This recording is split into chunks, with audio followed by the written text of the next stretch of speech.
Oh, hi, boys and girls. How you got? Hi, where?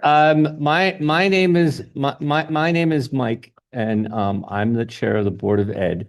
And Dr. Jones and I are all really excited that you were able to come join us today. Okay, so we're not going to do anything. We just wanted to bring everybody's attention to the front of the stage. We're all going to call our meeting to order and do all this official stuff after you perform because we don't want to have you wait anymore. Okay, so if you just give me a second so we can all sit in the audience so we can come see you. Okay, is that okay? And then we'll start.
Good evening, Dr. Jones, Board of Education members and guests. I'm Diane Fox, the principal of Hamilton Avenue School. Every student at Hamilton Avenue School plays a string instrument. Every single student, from pre-Kers all the way up. It's absolutely beautiful. And on behalf of our entire school, we want to thank all of you that are here and Leah Stillman, our new music and arts coordinator. We really appreciate the support you've given to this program throughout the years. On the stage tonight, you'll see a few of our students from pre-K through grade 5. They began tonight's meeting with a performance of French folk song and would like to perform one more piece for you. I just wanted to take a moment to thank so much our director of Suzuki Strings, Dr. Danny, and orchestra teachers, Miss Lisa Wolf and Miss Tori Beretsky, who are here on their time to lead us in this beautiful performance, and also to all these parents in the audience. So you may not know, I mean, you may know because I'm sure you've heard it a lot, that our school starts very early in the morning, and a lot of these parents commit to bringing their children even earlier at 7:10 in the morning for morning lessons. So we really appreciate all of you. Really, we couldn't do this without you, and I want to turn it over to them. Our beautiful teachers will lead our students in their last song of the evening, Twinkle, Twinkle, Little Star. So thank you.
Hey,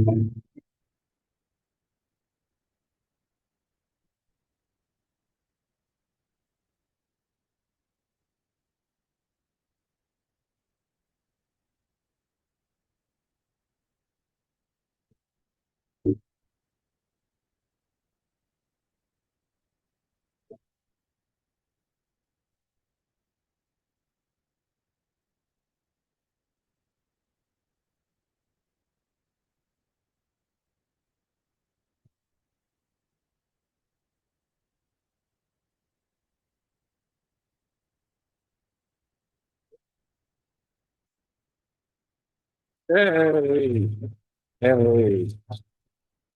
Boys and boys and girls, thank you so much for coming and being with us tonight. We really, all of us on the Board of Education, really appreciate you coming and sharing your talent with us. We want to thank your families for bringing you and helping and sharing you with us for the night. The Board of Ed is it's not a lot of fun a lot sometimes. And seeing you all up there playing your instruments so wonderfully really helps make it all worth it. I hope you love it, and I hope you stay with it long after Hamilton Avenue. You know, you go to a very special elementary school, and I hope as you go on to middle school and high school, you keep music in your life because it's so important. Thank you for everybody else, your teachers for bringing you and preparing you. We really appreciate you coming. So thanks so much.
Okay, so we are, is this on?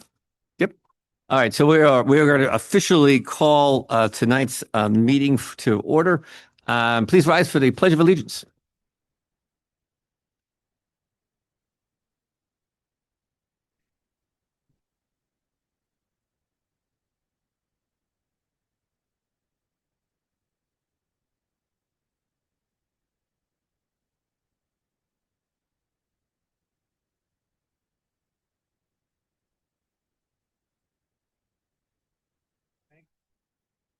Thanks, everybody.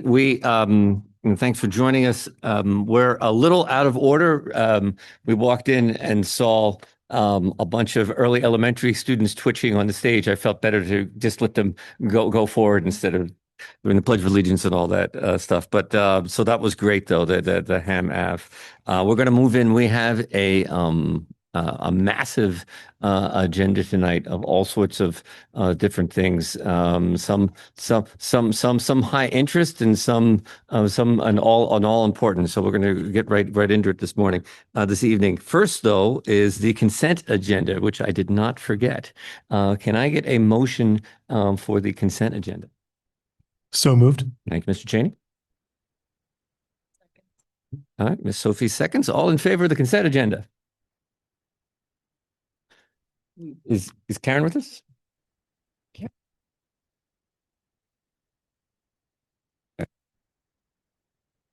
All right, so that passes 7-0.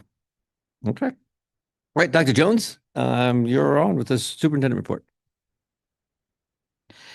First of all, I'm not going to go on too long because I know we are so busy tonight.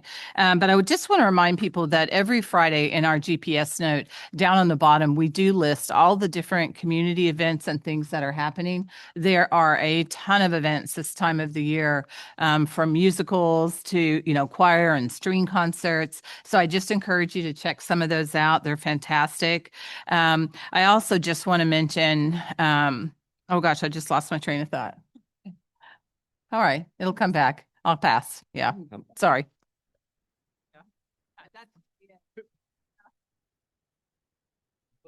Plenty of time to comment. Long meeting. Okay, so let's go on to reports of officers, committees, and liaisons. Anybody have a board report this evening? Go ahead. I have 4 quick board reports. SEAC, the next SEAC meeting is May 12th at 7 p.m. on Zoom. All are welcome and encouraged to attend. It is the last one of the year, and SEAC is looking for volunteers for their executive board, and anyone interested or knows anyone who might be a good fit, please reach out. For the Riverside Building Committee, over the April break, we had our architect walkthrough of the school, and there was a really great response to the RFP. We're hoping to have an architect selected by the end of the month, and the district also provided an extensive report in Tuesday's capital projects update, which was sent out by email. The Greenwich Alliance Board for Education had a board meeting on Tuesday. We reviewed the proposals for the Reaching Out grants. Grants will be officially announced in mid-May. And then also this month, Avid 11th and 12th graders participated in a networking workshop to develop an elevator pitch to help with job, internship, and college interviews. Avid alumni are planning summer events and are gaining experience through participation in career affinity activities. And then theater arts is also booming. The Julian Curtis students delighted their audiences with The Lion King. And at New Lebanon, students in K through 2 theater clubs performed stories about food, glorious food. The Developing Artists program brought esteemed artists who focused their work on the environment to ISD for a pre-Earth Day, all-day hands-on workshop.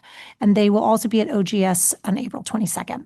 The Alliance is also going to be celebrating their 20th anniversary next year with many more details and events to be shared.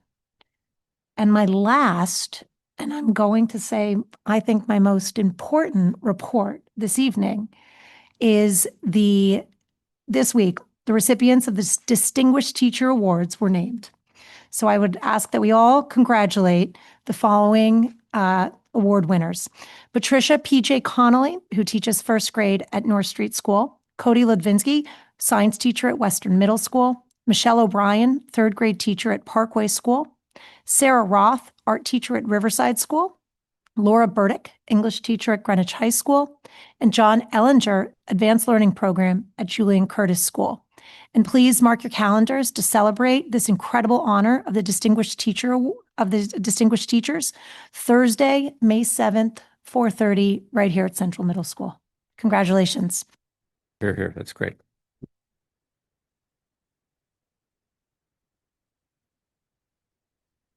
Veronica, you don't have a sense of how many architects voiced interest or did the walkthrough at Riverside, do you? I do. I don't have the exact number off my head, but I want to say it was over 15. Great. Good. That's what I want to hear. Wendy?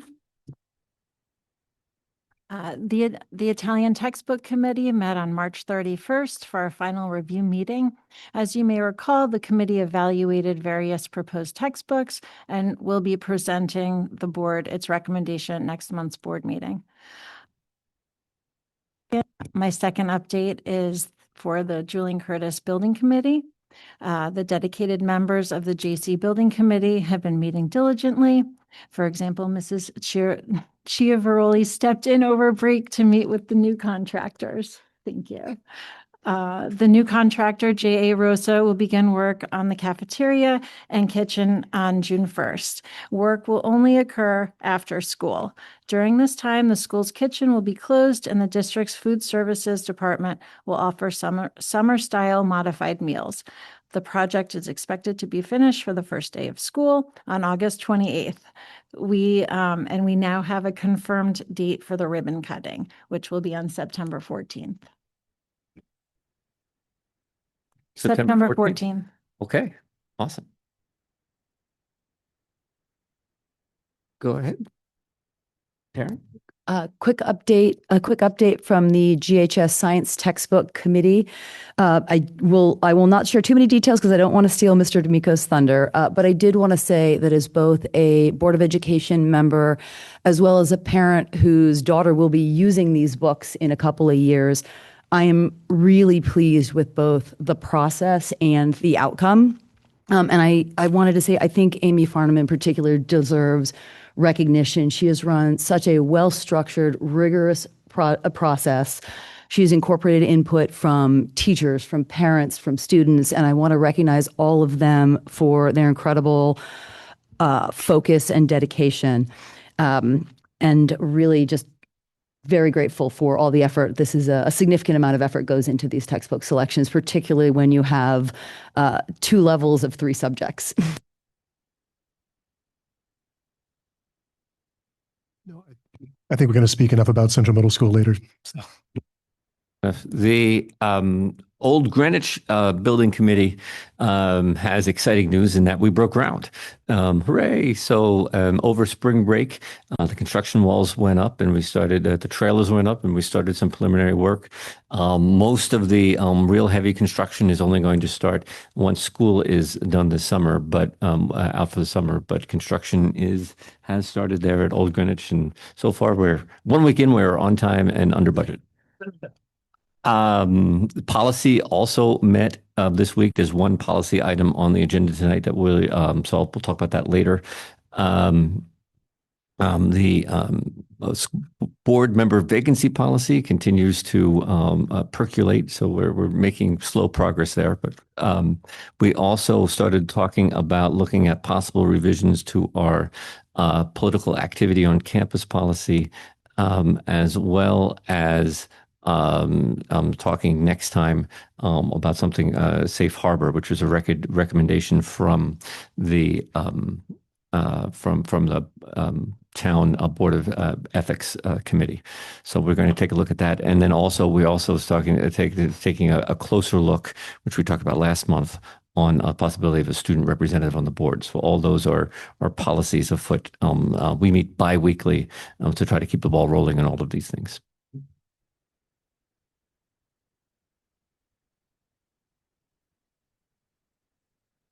Moving on then, speaking of which, we're going to bring up Gabe and Colin here for student government report.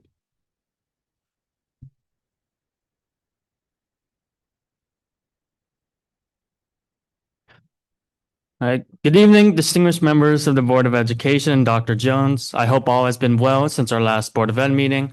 My name is Colin Reynolds, and I'm the student body vice president. Right now is quite a busy time of the school year, especially for the senior class. Next week, the Senior Spoons game starts. With this game, you are assigned another senior to tag with a wooden spoon.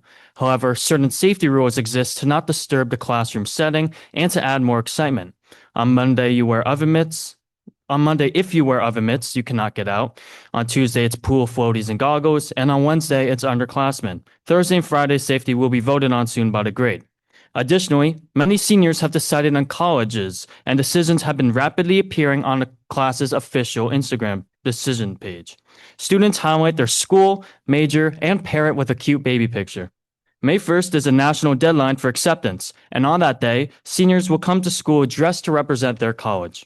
2 weeks later is the senior options, where seniors can leave for an internship or to work on a project. Many seniors are excited, with some going to help prior teachers at middle and elementary schools, gaining experience in their work field of choice, and more. Lastly, it will be time for graduation on June 18th. The senior class officers have a lot of great things planned that will soon be revealed. Thank you. Thank you, Colin. Good evening, members of the BOE, Dr. Jones, students, and community members. I'm Gabriel Lezai, the student body president at Greenwich High School, and I'm happy to both see and speak before you this evening. To start, the senior class has finalized prom logistics for our masquerade theme and is in the closing stretch of graduation planning, with commencement speakers narrowed down and class gifts ordered. Senior Spoons continues to dominate hallway conversation, and one final Spirit Week has been organized for the class of 2026. The junior class wrapped up another successful profit share and continues developing the Cardinal Cookbook, which will be available on International Night with submissions now complete. Their prom committee has also been hard at work behind the scenes, laying the groundwork for a strong senior year.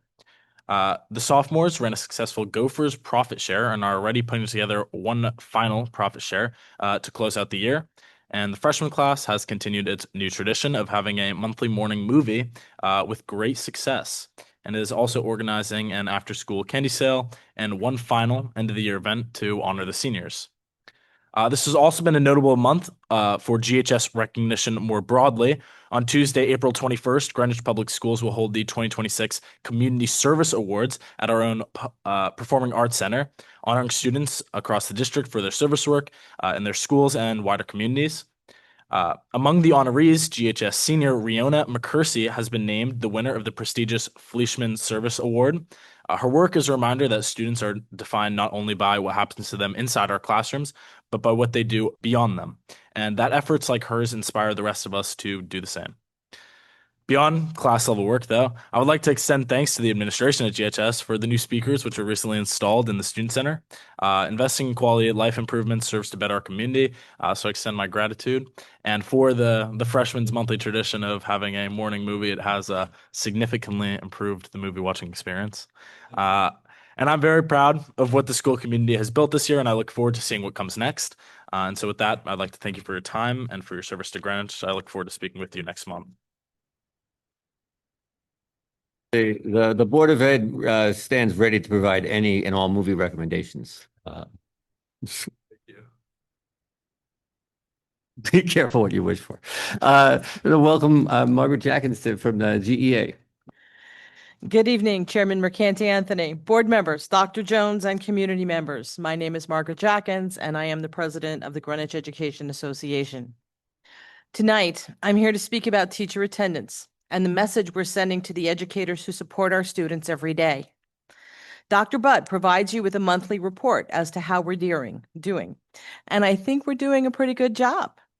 Recent data shows that our district's average daily teacher absent rate is approximately 4.7%. That number matters. It's below the national average, which typically falls closer to 5.5 or 6% in public schools. In other words, Greenwich teachers are showing up consistently and reliably at a rate that exceeds expectations. And yet, despite this strong performance, teachers continue to face repeated denials of personal day requests. That raises a fundamental question. What standard are we trying to meet? If our educators are already outperforming national benchmarks, why does the system feel increasingly restrictive rather than supportive? Attendance is improving. That should be recognized as a success. It reflects professionalism, commitment, and a genuine dedication to students. But instead of acknowledging that progress, the focus now appears to be shifting toward another issue, lateness. Of course, punctuality matters. Everyone understands that. But when one metric improves and another immediately becomes the new point of scrutiny, it creates a perception that there will always be something else to fix. That kind of environment can feel less like accountability and more like constant criticism.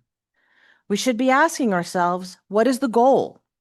If the goal is to support high-quality teaching in stable classrooms, then the data tells us that we're right on track. If the goal is to foster a positive and respectful workplace, then we need to consider how our policies and decisions are experienced by the people doing the work.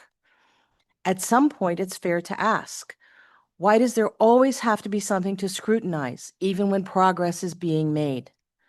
Our teachers are meeting and exceeding expectations in attendance. They deserve to have that recognized with trust, reasonable flexibility, and professional respect. Thank you.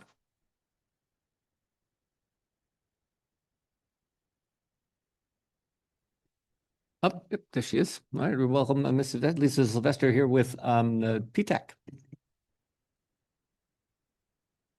Good evening, everyone. My name is Lisa Sylvester, and I'm the PTA Council President. On behalf of my board, we want to start by saying we are thrilled about the few construction projects that have happened. Phase 1 of the Old Greenwich School renovation began over spring break. Julian Curtis now officially has their elevator and their ADA-compliant front entrance. And lastly, the new Central Middle School looks amazing, and from what we hear, is on track to finish on time for the new school year. Thank you to everyone that made all of these things possible. We know Riverside School and the GHS pool study are upcoming, and we want to offer support to those as well. Digital learning. This is a hot topic and not one going away anytime soon. We thank you for forming a committee to look into this. Please keep in mind that we as parents can offer unique data that schools don't have. What actually happens when digital learning hits home? We know most children tend to be on their best behavior at school, not all, but most. But when our children come home and are in a different environment, as parents, we see more clearly when our children are disengaged, overwhelmed, or frustrated. We can see how long assignments really take. This information is not meant to compete with or bypass what teachers see in the classroom. The information that we can share is meant to show you the bigger picture of how digital learning affects our kids. It's also worth noting that the digital age has come with other problems, such as loss or lack of handwriting skills, effects on eyesight, posture, and carpal tunnel area during stages of growth. These things should be taken into consideration as well. We're looking forward to the meeting on Tuesday and many more in the future, and we hope to be a great resource for you. Elementary school start times. Looking at the survey results and seeing that the 6 schools surveyed show a 61% favorable preference to return to the 8:45 a.m. start time, we hope that the district looks more closely at this. There are, of course, many things to take into consideration. Dual income families and the impact the later start time has on them, not to mention the end of day return time home and missing out on after school activities. The issue of where the money will come from to pay for this change is, of course, a concern to all of us. Maybe an interim request can be made, because we certainly do not want to see this change at the cost of cuts made to student-facing areas. We want to encourage everyone listening to remember that Teacher Appreciation Week is coming up May 4th to the 8th. And if you have not already volunteered, donated, or otherwise, please do. Our teachers deserve the world, so please do your part to make that week amazing. We too want to offer a huge congratulations to the 6 distinguished teachers. We are also 30 very seconds. proud of you. A special thank you to the Distinguished Teacher Committee for all your hard work. As Gabe has already mentioned, please be sure to attend the GPS Community Awards on Tuesday, the 21st at 5 p.m. at GHS in the PAC. And lastly, and very near and dear to my heart, the PTA Council has a volunteer award called the Essence Award. This yearly award recognizes up to 2 outstanding volunteers who through exemplary achievement have inspired others, demonstrated selfless spirit, and made a significant difference in the school community. This began in 2011 with the inaugural award going to then GHS president and now current select woman Lauren Rabin. Over the years, there have been some amazing volunteers nominated and chosen as winners, and we want to encourage all of you and anyone listening to please take the time to nominate someone this year. We have outstanding volunteers in our town, some the face of a school, some behind the scenes, but we want to be able to recognize as many as possible, and we cannot do that without the community's help. Nominations are accepted until April 27th. Thank you. Thank you. I think now we have community comments. Okay, first up, we have Henry Mateo Tejada, a WMS student, followed by Grace Natali, a GPS parent.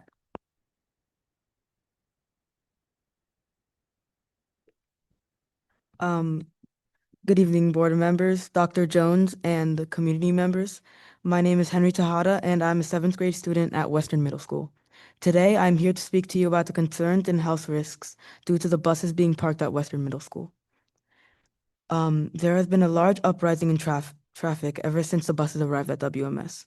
In both the morning and the afternoon, the roundabout right next to the school has always been flooded with cars, and the buses adding on to this only makes it worse. This inconveniences students and makes them much more late. Before the doors open to all students, some students can attend extra help sessions, and the congestion could interfere with students' commute. As this occurs, it would be preventing students from receiving the learning that they deserve. This is not only an inconvenience for students, but school staff too. The roundabout where cars enter the school now requires more surveillance because the increase of motor vehicles and buses greatly increased the chance of accidents happening. An accident a month ago actually happened with the buses and cars, and that was only a few cars and 3 buses occupying the front of the roundabout. As expected, this was caused by the disorganization of the buses. The second concern is that the field right next to the blacktop is being polluted with the bus exhaust and is also being ruined by the buses driving over it with dirty tires over and over again. Before the buses arrived, the field right next to the parking lot was healthy and easily traversable. Now, because the buses have come to WMS and trampled along the field, it has been reduced to a muddy field littered with tire tracks. The exhaust being basically poured into the field and polluting it, and could be releasing dangerous chemicals plus the polluting gas. According to an article on Zebra, an auto insurance company website, car exhaust is dangerous, especially in enclosed spaces. It contains toxic gases like carbon monoxide, which can be deadly in minutes if inhaled in a garage or other unventilated area. While catching a quick whiff outdoors usually won't cause serious harm, outdoor exposure in areas of high traffic congestion can raise health risks, especially for children. My evidence proves that the students inhaling exhaust can prove to have major health risks, especially with how the buses are placed now. The field is currently unavailable because of these conditions, and even if the buses leave, it will still be most likely out of commission for another year. This is extremely unfair, especially because there are other spaces in town where these buses can be parked as well, especially when students from EMS and CMS don't have to face the major inconvenience we do. My last and possibly most important point is that the buses beeping throughout the day causes students to lose focus. Multiple times throughout the day, during classes, the buses will beep. And if the teacher is completely silent, it makes it seem almost like another voice is speaking in the room. I know this especially well because it happens to me daily, and I know for a fact that other students have suffered from the exact same. According to my personal research, 75 people, or 91.5%, answered yes to losing focus during a class because of buses beeping, and only 7 people voted no. When I asked how often you lose focus, only 1 person voted rarely, 26 people voted sometimes, and 49 people responded very frequently, with 5 people responding not available. This is out of 82 responses. This can happen during group work, silent reading, unit tests, NWEA assignments, and if the buses are not removed, the SBA, which is considered to be the most important test of the entire year. All these things mentioned are deteriorating the school. So which one would you prioritize? Saving money or allowing students to be treated with the proper education they were promised, which is also the entire point of school. This bus situation is not what is best for students, and it never could be. Thank you for allowing me to speak.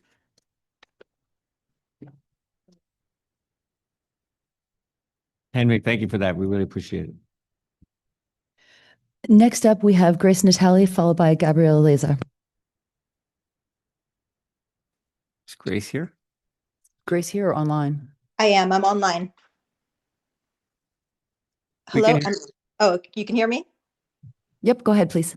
Thank you. Good evening. My name is Grace Natali. I'm a 14-year resident of the town of Greenwich, a mother of 3 public school students, 2 of whom magneted to Western Middle School, and the co-president of the WMS PTA. Tonight, I'm speaking on behalf of the roughly 660 students and staff at Western Middle School.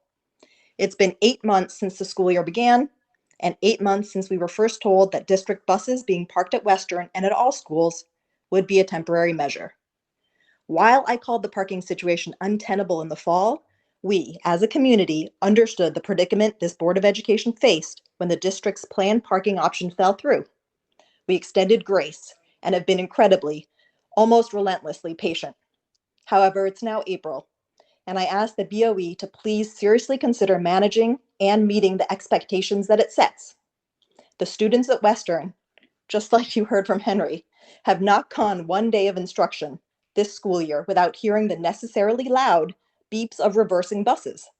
Parents, staff, bus drivers, and the neighbors have spoken to the diverse and daily inconveniences that each of their populations have had to suffer as a result of the district's buses traveling down Western Junior Highway and the narrow, already congested streets around Western.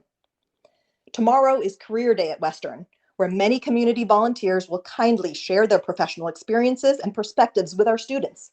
It's a day that the students look forward to all year, a day that aligns perfectly with Western's AVID theme and its college preparatory mindset. Tomorrow, all of our visitors will also unfortunately get to see, hear, breathe in, and smell for themselves the traffic congestion-inducing disaster of a multitude of buses that is our dual recess blacktop and W-wing bus parking lot. tonight, the Western community has 3 requests. 1, please find a more permanent place to park the buses, a place that's not WMS or another school. 2, please work with Principal Coyne to move the buses during the upcoming SBA and NWEA testing. 3, please work with Principal Coyne to move the buses during 8th grade promotion.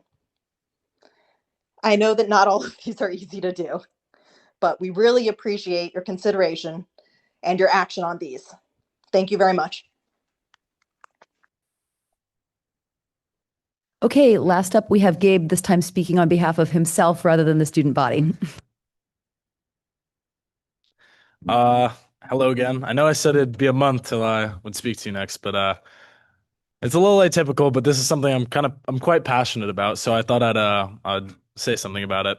So yesterday at our lunch meeting, I had a little back and forth with Dr. Jones regarding the Havemeyer situation and perhaps the new construction behind the old high school, the current town hall. And it had really reminded me of a similar situation that the town faced, I think it was a decade ago. And it was with the post office right on Greenwich Avenue, which is now today a Restoration Hardware. And the actual post office got moved to a former pet store, and it's now a rented front, and the building itself simply doesn't have the grandeur of the former one. And so, I have a little passion for architecture. So here's a little history for our country. When Thomas Jefferson designed the Virginia state capitol, he did so to replicate a Roman temple. And he did so because he thought that our new republic and the strength of the civic life of our people should be reflected in the buildings that we build, and it should reflect our heritage as well. But today, we see that many of the new buildings we build, such as the new Central Middle School, New Lebanon School, the library, I mean, the list really is quite extensive, look like they could be anywhere. It's quite an international style, as it's been coined. You could place them in the middle of the desert and they wouldn't look out of place there either. We have really lost our local Greenwich flair that we saw in so many prior buildings that we would build.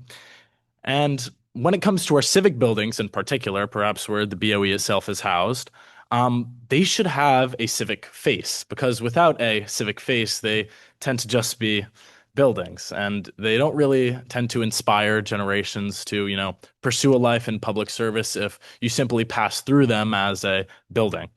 So as we look towards the semi-quincentennial anniversary of our nation, I feel that the coming buildings that we build, and I feel like that should start with the architecture of our civic buildings, should be returned to more classical bases, such as seen at Riverside School, Old Greenwich School, and the former GHS building, which is Town Hall.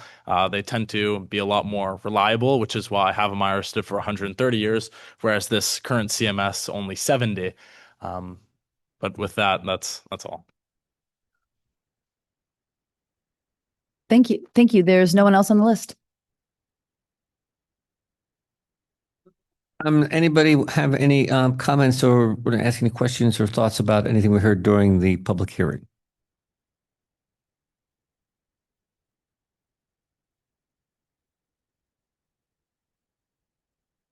I can say I was the sound of the buses being a distraction during the school day. That was news to me, particularly with SBA testing and things. So I know I appreciate I very much appreciate the research you did on and asking different students. Just speaking for myself, Henry, and the statistics you had, that was very helpful, and something I know we've been working on, but hearing your perspective hits home just how important it is that we need to continue to do all we can here. There is later on the agenda, there is an item around some of the efforts that the district's been making. But there's nothing right now, as we heard from the other comments, there's nothing right now. There's no solution right now. So your bringing it forward is really helpful. So we know that we don't lose sight of it amidst all the other things that come to our attention. We know how important this is to Western Middle School and to the students specifically. Mm-hmm. Want to reiterate this. Sometimes we forget up here that we are involved in other things, and this is our opportunity to let the public know, and especially with long meetings tonight, we try to make them quick. But as it relates to the busing, I do want to let the general public know that it's a massive it it's a massive undertaking. No, it's a massive. We're all really killing ourselves to try and do it.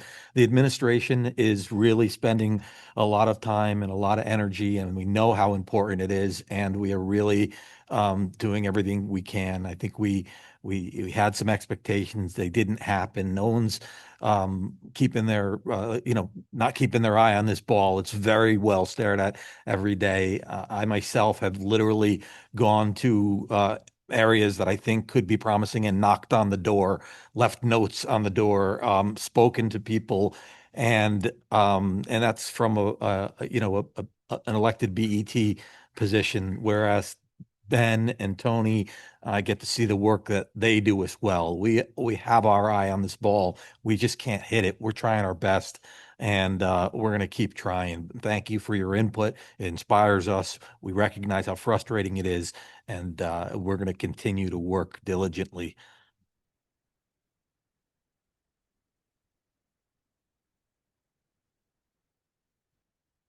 The only other thing I'd say is I like 2 out of 3 public comments being students is a good average. I think that should be a good tradition for us. And we'll talk more. And Gabe's points are well taken. He also gets extra credit for working in the word semi-quincentennial. Alrighty. So moving on, next on our agenda, we want to welcome our friends from the YMCA to talk about to highlight our partnership with them.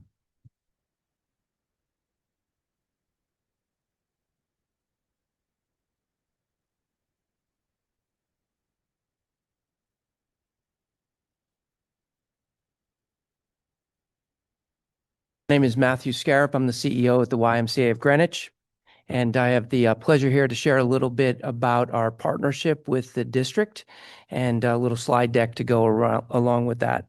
Next slide, please. So first off, I don't think it would be appropriate if I didn't recognize the fact that the Greenwich YMCA has been serving the town of Greenwich. This is a big year for us, 110 years. Talk about architecture. I don't know if we lost our students, but some grand architecture. 1916, the building was built as a gift to Greenwich to always be a YMCA. And if you ever pause as you walk the corner of Mason and Putnam, you will see 2 grand entrances, one on Mason, one on Putnam, identical on either side of the portico. If you look up at the wording, you'll see that the Mason Street entrance was the boys' entrance, and that the Putnam Avenue entrance was the men's entrance. And so since 1916, the YMCA of Greenwich has found ways to serve innovatively to serve the folks of Greenwich. For a long time, it was boys and men, and then opened up in the 70s and the 80s to women and children as well, girls. So next slide, please. There's a variety of different ways. I've been in my role here at the Y of Greenwich in my 5th year, and I think I had a meeting with Dr. Jones in probably my first month. I came out of the YMCA movement up in Albany, New York, where the Capital District YMCA had a very robust partnership with over approximately 12, 13 school districts with a footprint from southern Saratoga Springs all the way down through the Catskills, both sides of the Hudson. So I knew what a robust relationship looked like with a school district, and I was excited to establish that with the Greenwich Public Schools.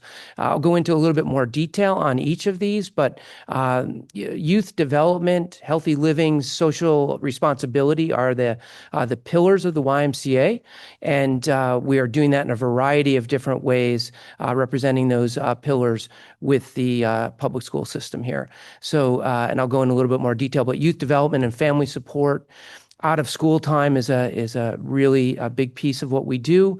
Obviously, aquatics and athletics, and then even health and wellness for our educators and administrators in the town. And then through our scholarship program, ensuring that everything that we do is accessible to everyone in Greenwich, regardless of the ability to pay. So next slide. Our most recent program launched in September is an early learning center program, full daycare program housed at the YMCA. This is in response to the reality that affordable critical childcare is a huge issue here in Greenwich and remains to be so. What we launched was a program with a commitment to ensure that a minimum of 50% of our spaces are reserved for the under-resourced of Greenwich. The idea here is that it's a full daycare program, early drop-off, late pickup, and that really our concept here is to prepare the best way we can children for success as they enter kindergarten within the public school system. Next slide, please. In the after-school program, this was one of the first programs we launched. I remember calling Dr. Jones and saying we'd love to target the Title I elementary schools, but the caveat is you've got to put us on the bus route. And so happy to say that today we welcome approximately 70 children across almost every elementary school at the YMCA for WRAP services, taking children under our care all the way to 6:30 in the evening. We have a partnership with the Greenwich United Way Reading Champions who push in 3 days a week. We also have a Math Champions program in partnership with multiple schools throughout the town. Our goal here is to in a non-classroom setting, ensure that we continue the work that the school district is trying to achieve during the school day. Social emotional learning, making sure that kids have connection with other children, that physical activity happens, homework help happens, swim lessons continue to happen. So this has been a really important program for us. Again, at this point, about 60% of the children under our care receive financial assistance through our scholarship program. Next slide. One of my favorites is the Safety Around Water program. So we launched this program. We're now in our third year. And I have to say that when I first came to the Greenwich Y, I reflected on where's all the kids, right? Outside of competitive aquatics in the after-school program, we just didn't have enough kids in the building. And so when the district made the decision to make the 9th grade program, swim program, optional, I got in a conversation with Dr. Jones very quickly and said, I have some ideas of a Safety Around Water program that would happen during the school day. And happy to say now that third year, we welcome all 600, give or take, fourth graders on Tuesdays at the YMCA of Greenwich. There's no cost to the district for this service, except the busing that takes the kids there. So one classroom by another comes through the Y. And we've learned through the last 3 years, we split the boys and girls up. We send half the kids up to the gymnasium, and we do some dry land training. How do you recognize a lifeguard? Some relay races, introduction to CPR, concepts about lifeguarding if they ever want to pursue this down the road. While the other half of the children go to our historic alumni pool, warm water, 88-degree alumni pool. Who doesn't want to show up at a YMCA and go for a swim on a cold winter day?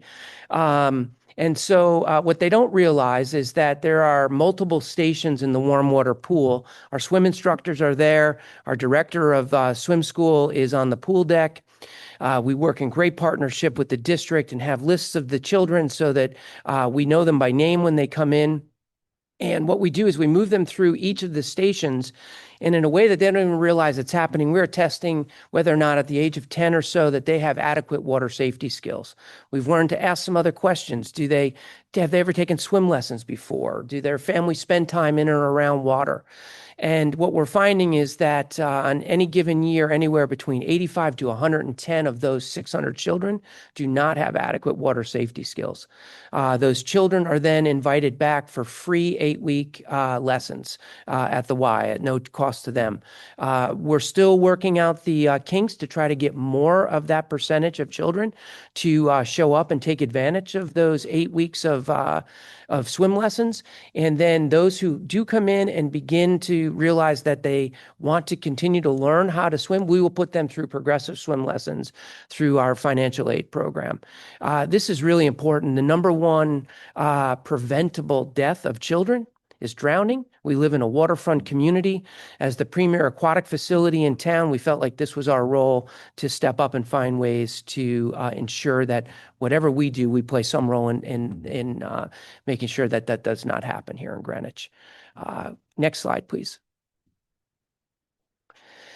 A variety of different ways that we provide childcare and family support. Out of school time is a real issue for many working families. Where do their kids go? Safe, reliable, and affordable. And so beyond the after school program, our summer camp program has grown tremendously.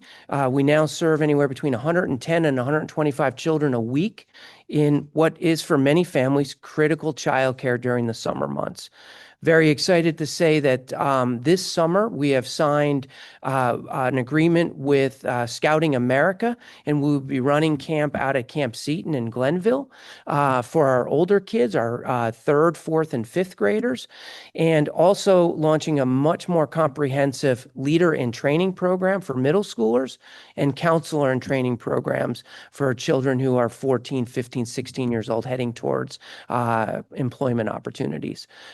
This is a great opportunity for us.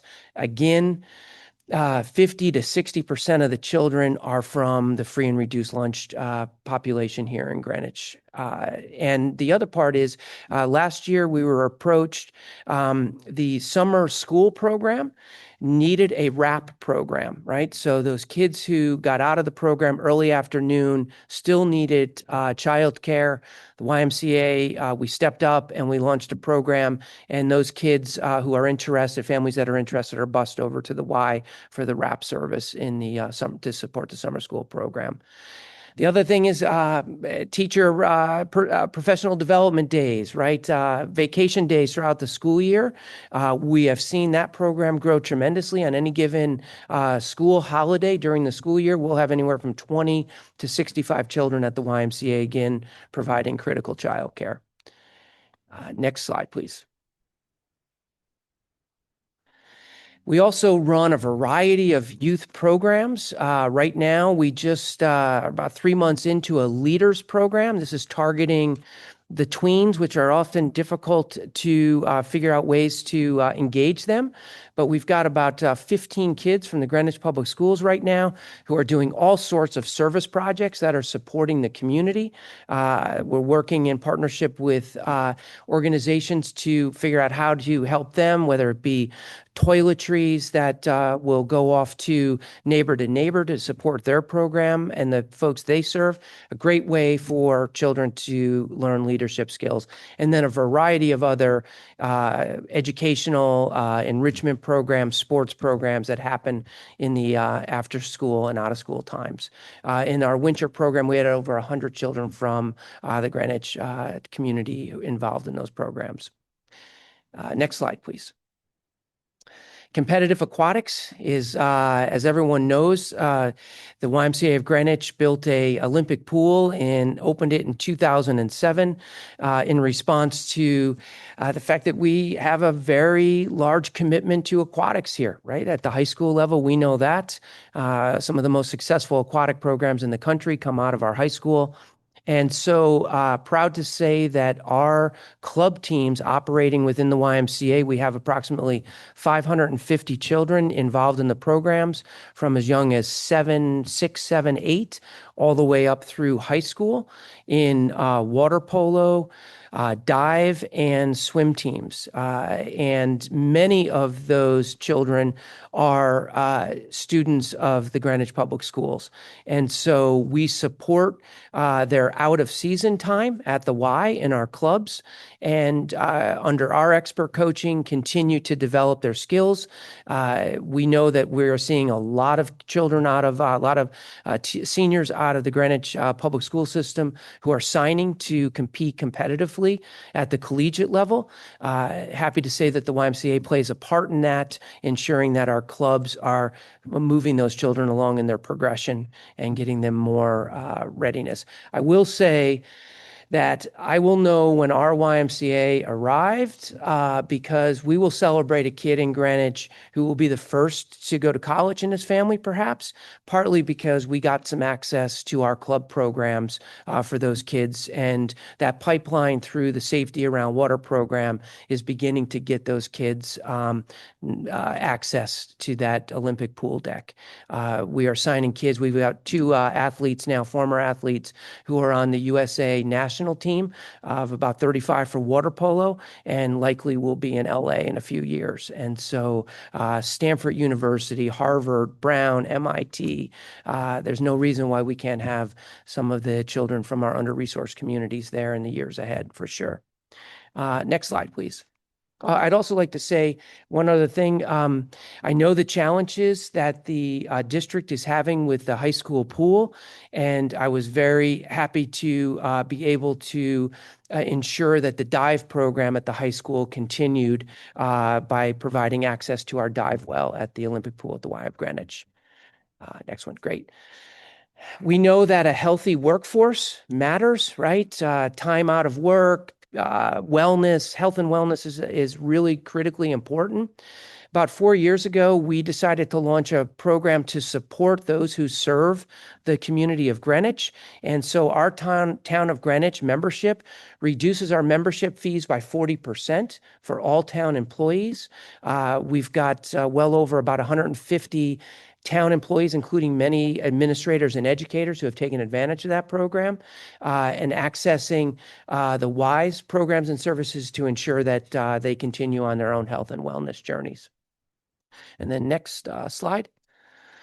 And then this is probably my favorite. In my first year, I said to Dr. Jones, I need your help with a program. August of 22, we launched a back-to-school shopping trip targeting the under-resourced children of Greenwich. The first summer of 2022, this district provided the buses. The bus service at that time waived their fee after they saw the impact of this program. We took 35 children shopping. We take over Kohl's and Portchester.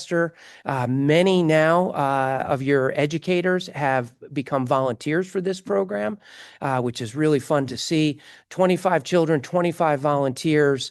Parents leave the kids behind. The kids realize, well, I get to pick out what I want. Each child, through our fundraising efforts, has a $150 gift card. Kohl's is very generous. And last year, we took 125 children shopping in the district.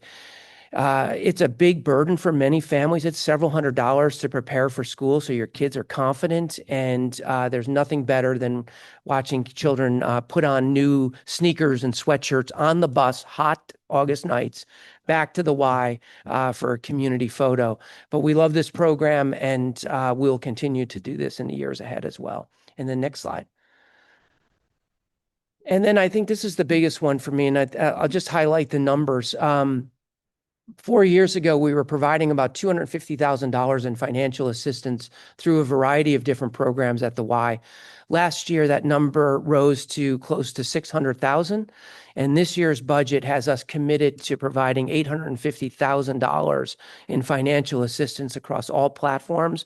The largest growing segment in our departments is childcare, and that is setting these children up for success and ensuring that we've got a safe place that's affordable for the families of Greenwich to be. And next slide. And this is just the beginning, right? We are on a committed journey in this partnership with the district to continue to find ways to elevate this partnership and find ways to support the children, the families, and the folks that put their heart into this work every day as educators and administrators to ensure that we've got one of the best districts in the country. So we'll continue to increase financial assistance, find ways to support the district and the children and families of the district in the years ahead. That's it. Thank you very much for the opportunity to present on this partnership, and thank you very much for the service that you all provide the town of Greenwich. No, thank you. We really on behalf of the board, we couldn't be more appreciative of the years of partnership with the YMCA. I mean, you see in this presentation just the wealth of facets of that partnership. It's just incredible. Everything from the fourth grade swimming to the back to school shopping to the after school program and everything in between. So we really appreciate it. You taking the time to educate the community on all the Y offers, as well as our staff, and the discounts for that, which we really appreciate as well. So we really appreciate the opportunity and hope we can only continue to grow that in the years to come. I know my sons will be there this summer at summer camp, so I'm excited for that. Thank you. Dr. Budd, I think you are up with the staff absenteeism report. That's nice to have a new. I know. Hi, everybody. Can you hear me? We can indeed.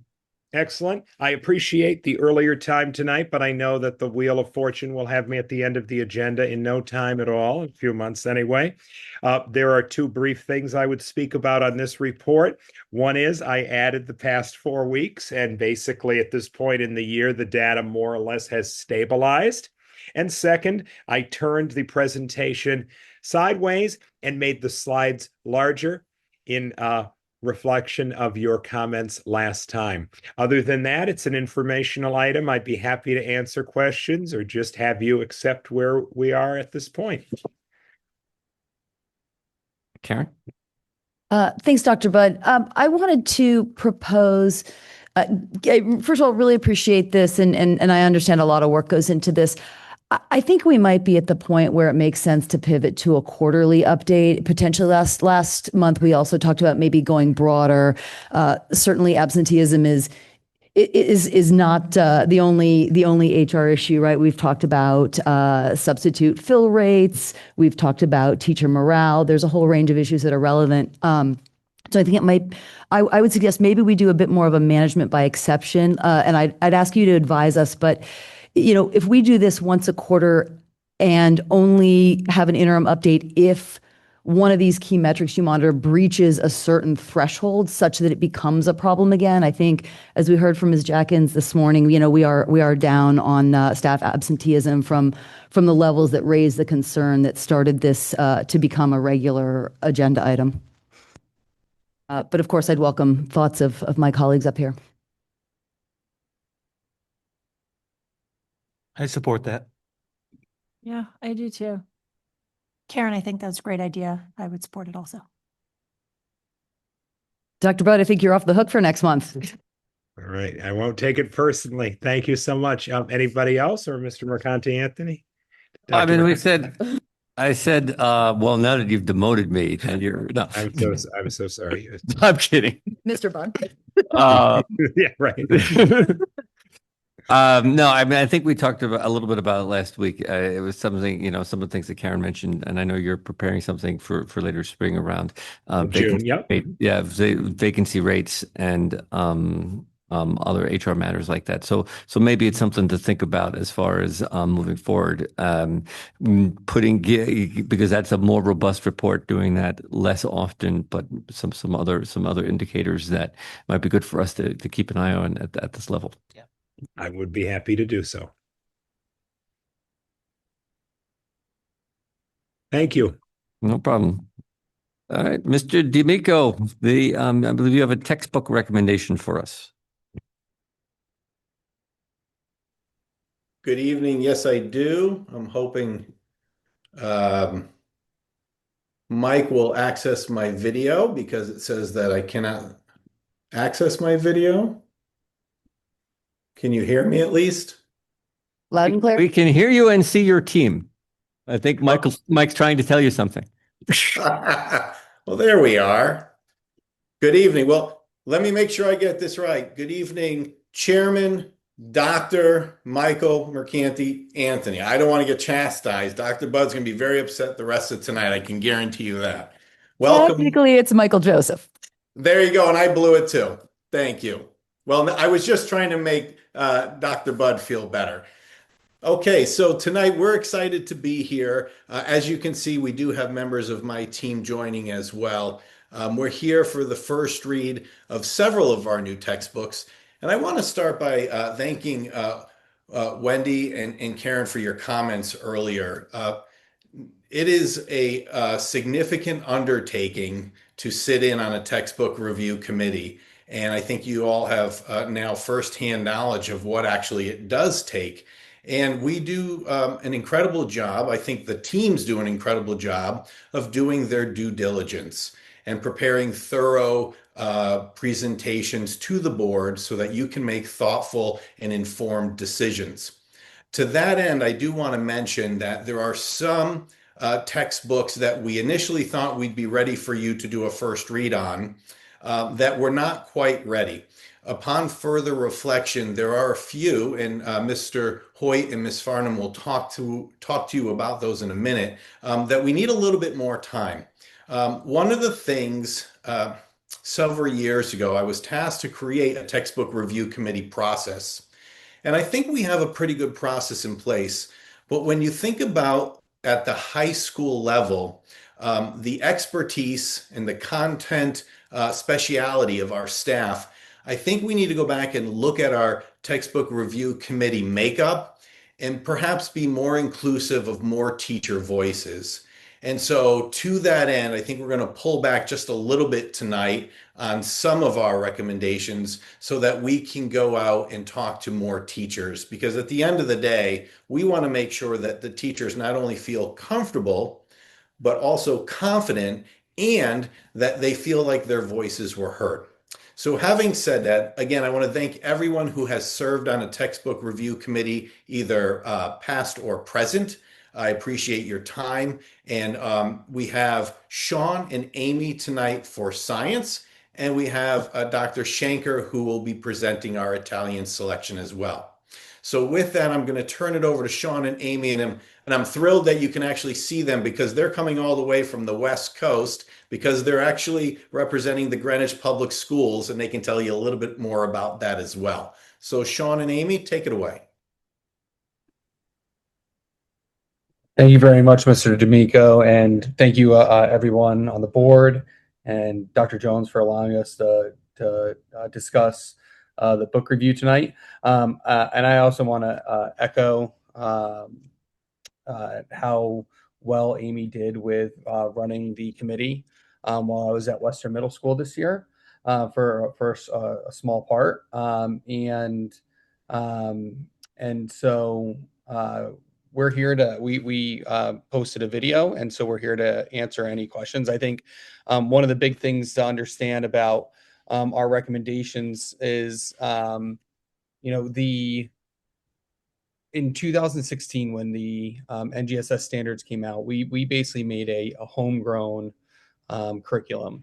And over the past 10 years, we've spent a significant amount of time working in our departments and in our summer curriculum institutes on really identifying different areas of need and adjusting our curriculum to meet the student needs. And I think, especially over the past few years, we've seen a significant increase, not in just our student thinking, but also we're very proud of the scores we've been getting on our NGSS assessments. So the recommendations are to really update a lot of our very outdated textbooks as supplementary resources. I'm gonna let Amy take it away, and then if any board members have any questions about the recommendations for on-level biology, on-level chemistry, and honors chemistry, we're happy to discuss those further. So Amy, without further ado, I'll let you take it away. Excellent. Thank you, everyone, for those kind words. I was so excited to lead an amazing team. Karen was our representative from the board, and she did an incredible, diligent job. We had parent members and our team of teachers. We had 6 different teachers and Sean and myself. looking at this and with Tara. So a lot of eyes were on these books. A little background on why we're in California. I'm so excited to present building thinking classrooms and how we're using that in our science classrooms with Marina Pinkasic. We are excited to be a leading district in the country and in being at the top edge of what NGSS looks like in the classrooms. And I know that every textbook company that we were working with was impressed with where our district was. So we're a leading district and we need a book that reflects that. And you'll see that we recommended Savas as the on-level book for biology and for chemistry. And that's because this book is made brand new. It's not just a new edition of old books that, maybe we use the phrase, or Tara used the phrase in the beginning, putting lipstick on a pig. This one didn't do that. It started from scratch. It's using current brain research on how students learn. So there is a lot of white space. Information is chunked really well. There's text-to-speech capabilities that are innate and not some clunky process with a robot reading to you. It's innate human voices. There's alternate text on every page. It allows us to have more rigorous information for students who need it, and there's extensions and opportunities to accelerate so we can help push our students to take on maybe an honors class the next year and make sure that they're ready, but also it's able to keep our students meeting the standard without leveling down any information. We're going to make sure that we raise them up to meet our high standards, and our program does an amazing job at meeting students where they are and moving them forward. As you can see, our scores have shown, but it's also the beauty of the NGSS standards is it allows for transferability and making learning sticky. Where I'm at NSTA, that's the phrase that we're hearing a lot is how do we make learning sticky and transferable, and how do we build the skills to let all students be scientists? So the Savas recommendation for the on-level, as a team, we all thought it did that the best to help supplement our amazing curriculum. So we're excited to bring that forward. And for the honors textbooks, you'll see we have an open source book because it was the most rigorous for chemistry. And we're excited to bring that one forward. And if anybody has any questions, we would be happy to answer that as a team. But I want to thank our whole committee. They worked really, really hard. And we had lots of very robust discussions comparing these books and making sure that we're giving our students the absolute best material that we have out there. Amy, could I just add a couple things? Absolutely. Thank you. So for all of these, all the textbooks, we would have physical copies of the textbooks and digital versions of the textbooks. They're one of the, big asks from a lot of the committee members was that we wanted physical textbooks for the students, but also want to have a little bit of flexibility with the digital resources as well. And so all of our resources have those.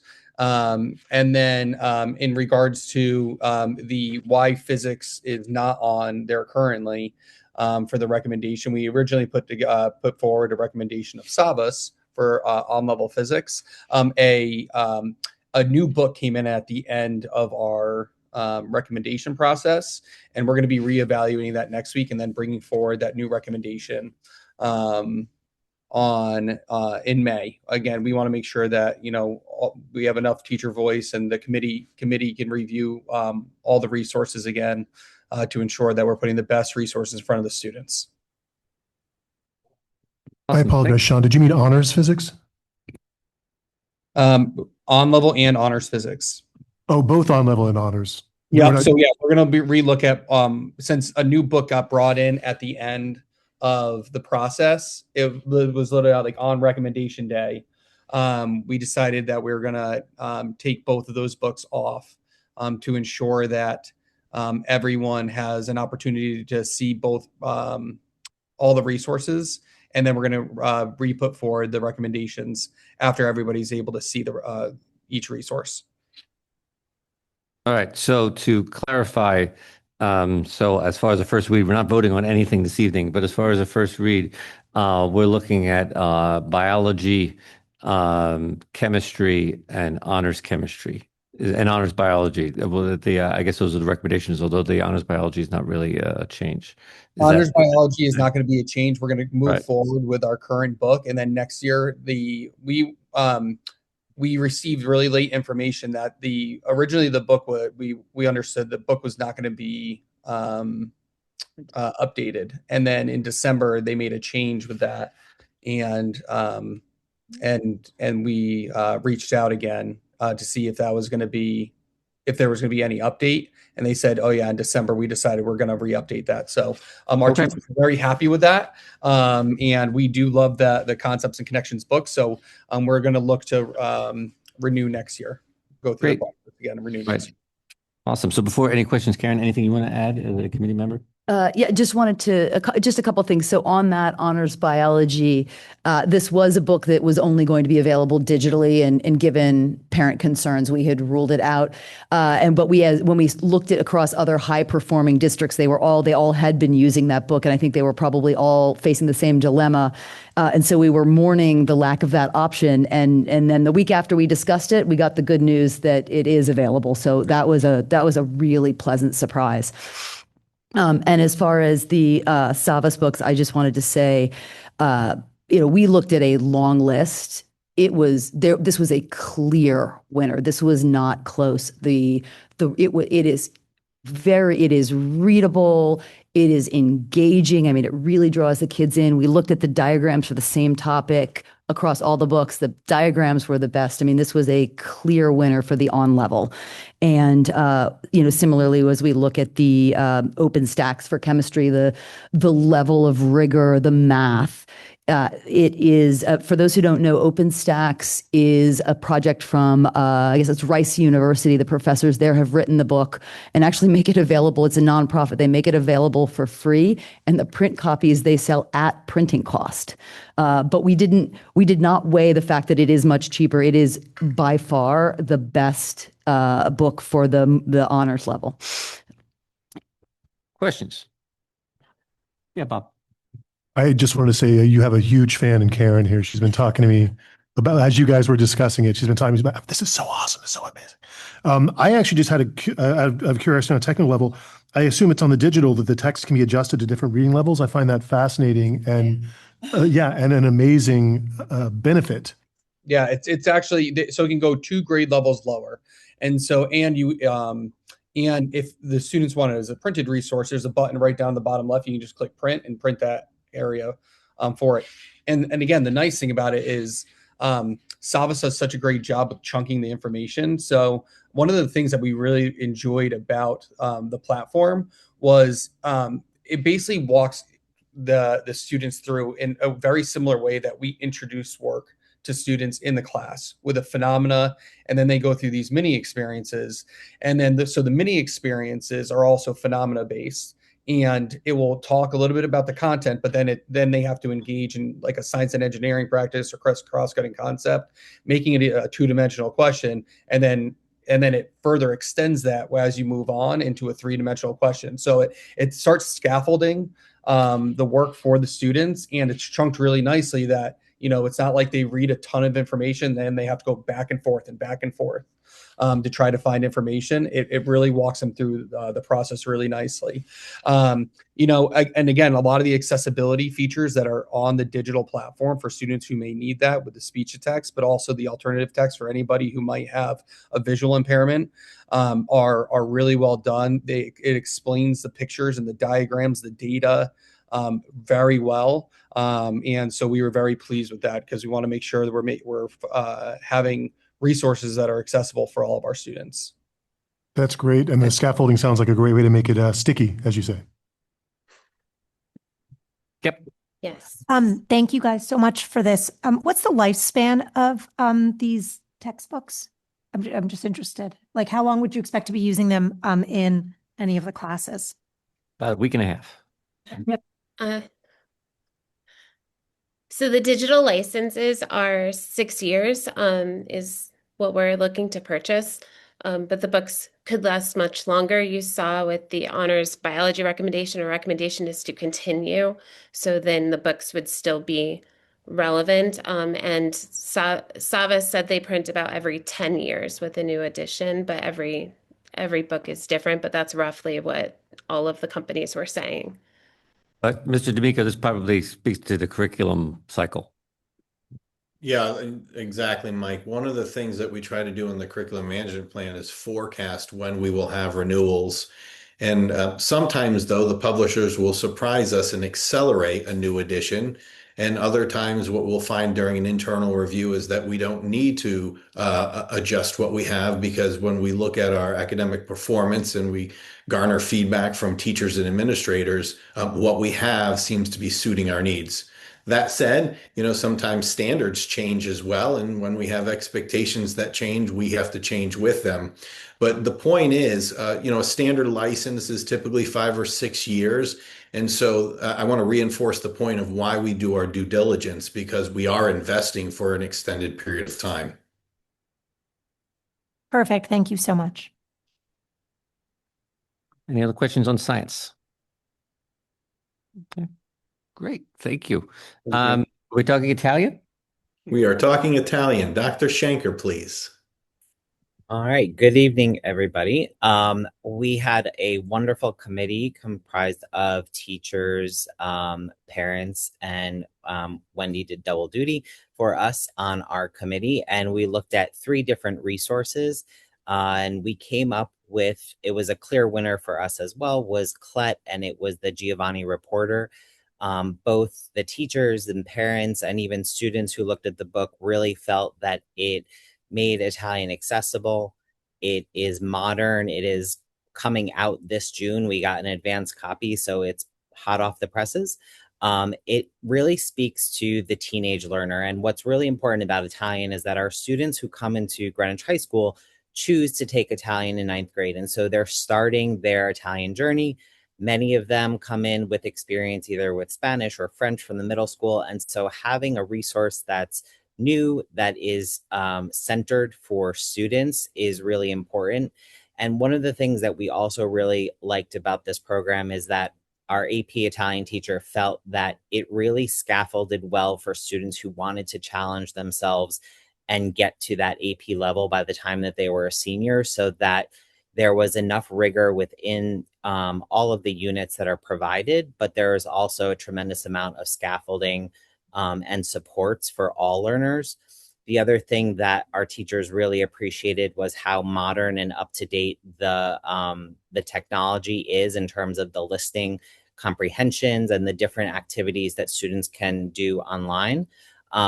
One of the things that we did talk about similarly to science is screen time. And we reminded everybody that this is a resource. Everything is printable, and our teachers really focus on communication, interpersonal communication during class.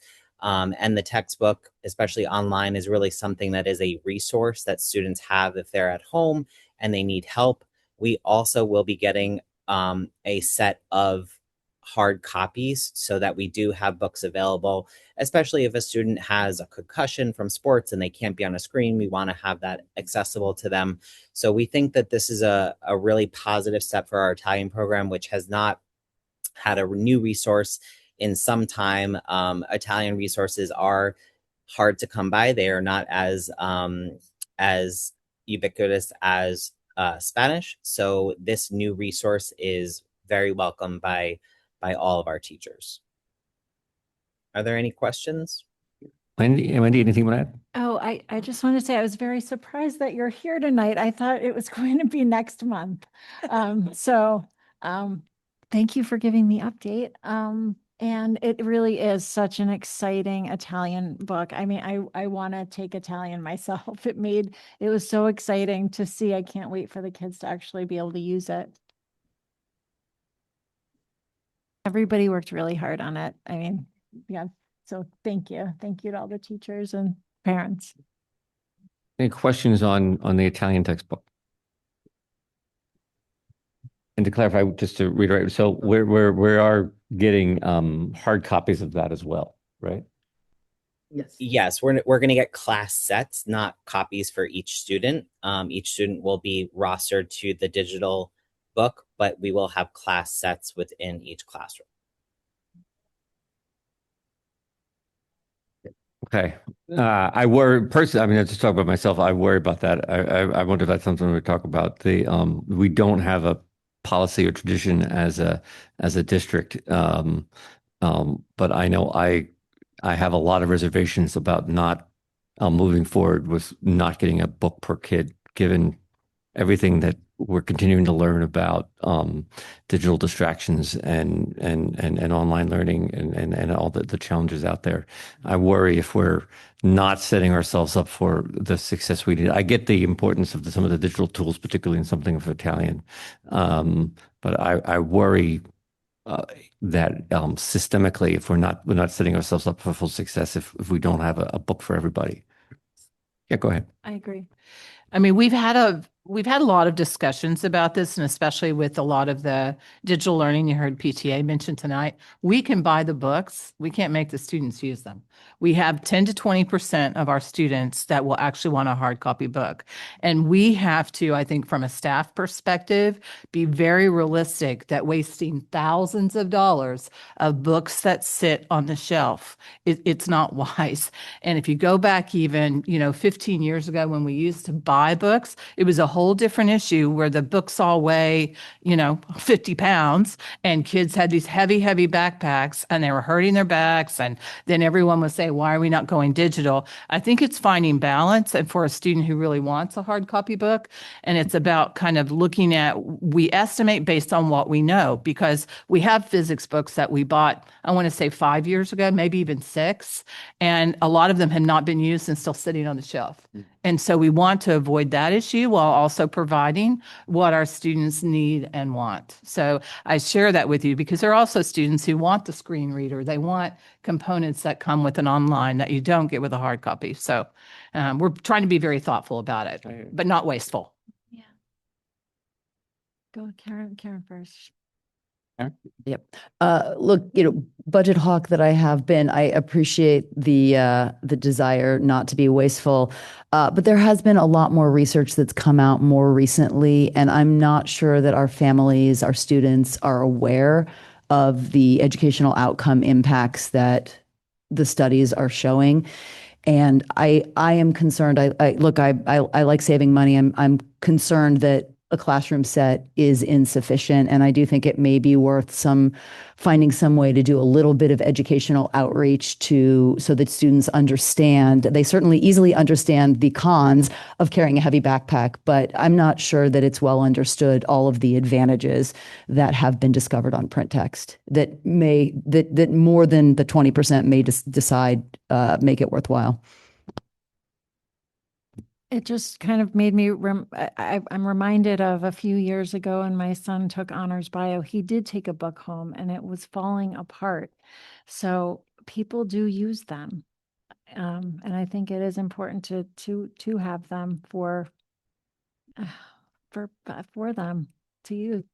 So if I agree with what everyone is saying, and I'm just wondering if we commit to a certain curriculum, like, do we have the opportunity to buy the books later or, We usually buy the books up front, so that everything is ready to go. Can you buy more books at any point in time? Absolutely. I think that's a good point, particularly because Can I just make one comment? Sorry. Sorry, I didn't see your hand up there. Sure, Sorry. All of the resources, and this is for all of our world language resources, everything is printable. And I think if you look at our classrooms and you look what teachers are doing, they understand, they appreciate what you're saying. And so they're not leaving kids alone with just the digital. They can print, if there's a reading comprehension, they can print out the reading comprehension, especially in class. They do really want students annotating and using all of those good skills that we've taught them along the way. So while yes, they have a class set, they're not strictly bound to just the digital platform because the teacher does have the ability to print materials for students, just as a side note. Karen, go ahead. Having been the individual on the board that sat on every single textbook committee up until this point, I just want to thank my fellow board members for actually offering to do it this year. I think it's great to have other voices and opinions out there. So thank you to Wendy and Karen for that. But I will say, one of the things we always ask is about making sure that there are hard copies for students that want them and or need them. And we, as you know, other than having, always having a class set, as Dr. Jones said, if a student wanted a textbook, one would always be provided. But all the points that we had been brought up before is like there's so many additional opportunities for students to dive deeper, to get extra help. Typically, when they have the online textbooks, they can access them while they're sitting at practice, if they're or at a game that they're not playing in athletics. And again, they have added resources for a lot of these students. When it comes to, I'm assuming that the Italian textbook is like the one we, reviewed for French a few years ago, where it helps students really learn about the proper pronunciation of the words, for instance. You can see things in action in the science books. You can see somebody doing something, a chemical equation and thing to just kind of deeper understanding. So a lot of the opportunities the students have to use these digital textbooks, often, and I'll say this using the word outweighs, carrying around a hard copy. And, just think about the number of classes our kids take, the number of textbooks, if they had to take hard copies in, is really detrimental to their physical health as well, which is a discussion that we had years ago. And that was why a lot of those decisions were made. So I think there's always a good balance, and it's fantastic to know that everything can be printed out for students. Hard copies are always available if they want them. But much like Dr. Jones says, we can purchase them, but the majority of kids prefer to actually use the online versions because they have so many bells and whistles that come with them to help support their learning, whether they want to go deeper, whether they need a re-explanation of some of these concepts they learn in class by the time they get home. So I think it's great that we have all those opportunities for the students. I appreciate it. And we do have the curriculum committee specifically looking at this. So I know I started us down this rabbit hole, but given the agenda, we probably want to move on. With that, you have one last comment? Sorry, just one quick comment. I would point out that these heavy books don't have to go back and forth every day. If you've got a set in the classroom, these books can live at home where students have access to them without having to carry them. So, right. I think that's why I think we have to have a larger conversation about it. We probably know more than we did 15 years ago when online textbooks started becoming a thing. And now it's something that we have to think about. I think that's fair to say. Okay. So no other questions. We're going to move on to, so thanks everybody. And thank you. I should acknowledge Ms. Fogel, who we did not speak, but let's speak her video presentation was so robust and comprehensive that she said everything that she needed to. So we appreciate you, Tara. Thank you very much. Okay. So on to the Riverside School elementary start time. Excuse me, Dr. Jones. That was my signal to be quick, was it? So I just did a one-pager on the front just to give you the background of the survey. The board knew that we were going to put this out there. It launched on March 19th. The data in the board agenda was pulled on April 1st, and that's just because of spring break and trying to get everything ready. So I did go back in today and check it. Generally, when we do surveys like this, the vast majority of parents answer pretty quickly, and especially one like this. So that was kind of a 30-second, a minute-long survey. We only had 4 responses between April 1st and today, additional. So just to help people feel better about April 1st. And again, this was looking at the 6 elementary schools that moved from 8:45 to 9 o'clock. 9 o'clock, yes. Down on the bottom, what you'll see is cumulative if you're just looking at the whole district. And you just asked the question if you'd prefer to return to the 8:45 start time, because we have heard it is hard for working parents. They used to be able to drop at 8:30. Now they can't drop until 8:45. So if you start work at 9, it is challenging. It also pushes back in the afternoon, getting to piano lessons and dance lessons and all those sports activities. And it was basically 60% said yes, 61.40, and then no, didn't want to change, 22.95. And then you have another percentage, almost 16%, just don't really care, no preference. But when we actually asked the question and we let people know that it would require approximately 11 additional buses, and the estimated annual cost would be 1.6 million, it drops to a 40% yes. And I did get a few emails, I'd say less than 10 from parents. Where would this 1.6 million come from? And the reality is it comes from your operating budget, and 75 to 80% of our operating budget is staff. And then that last little 25%, most of it we don't control other than things like textbooks, because it is, it's the utilities. It's all of those fixed costs that we have in the school district. So we did get a different response. I will say on the very back page, the last 2 pages, you can actually see it by school, and that can be a little bit interesting as well. Because you can see where some schools had more yes, but then when you ask them the question about, what it was going to cost, it switched a little bit. So North Street's probably one of the interesting ones. On the first question, 71% said yes, 18% said no. But then when you look at the second page and they knew it was going to cost 1.6 million, it dropped to 48.7%.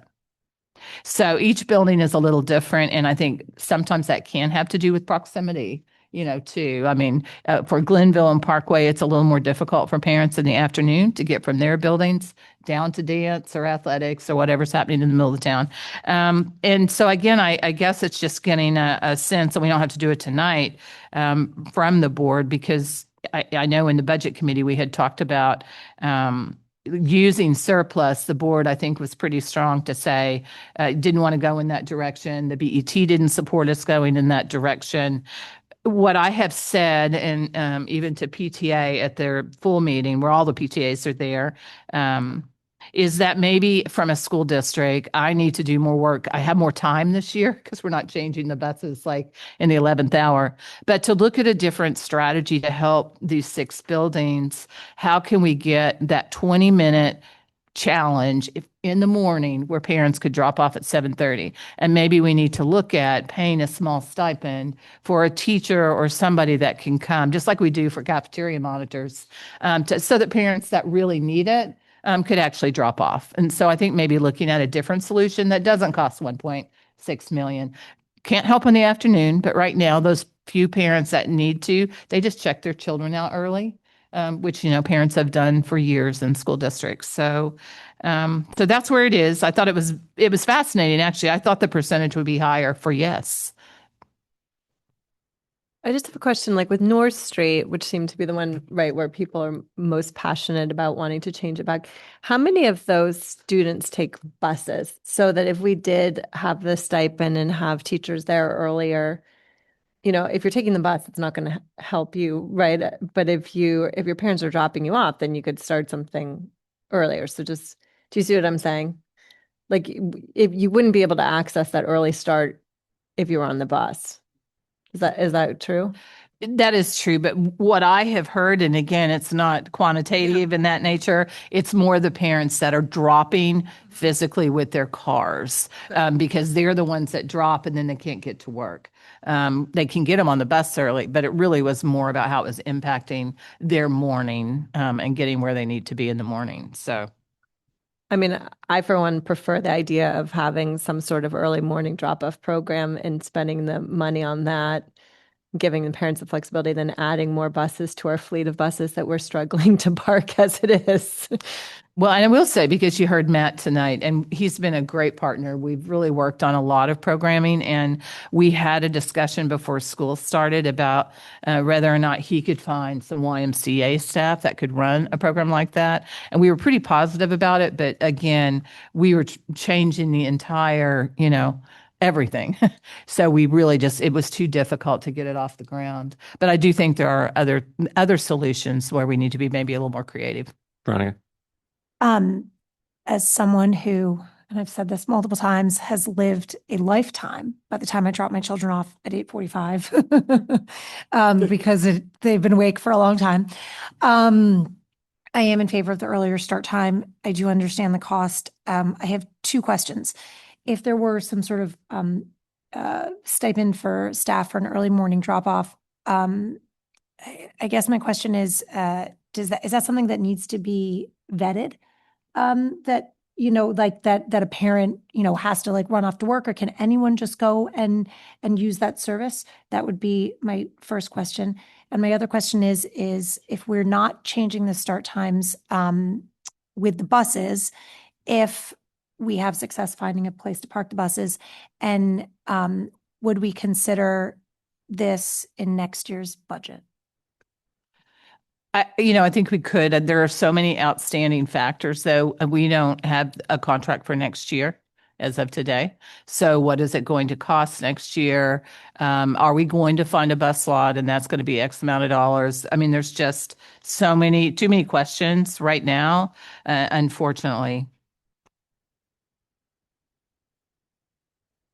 Other questions? Cool.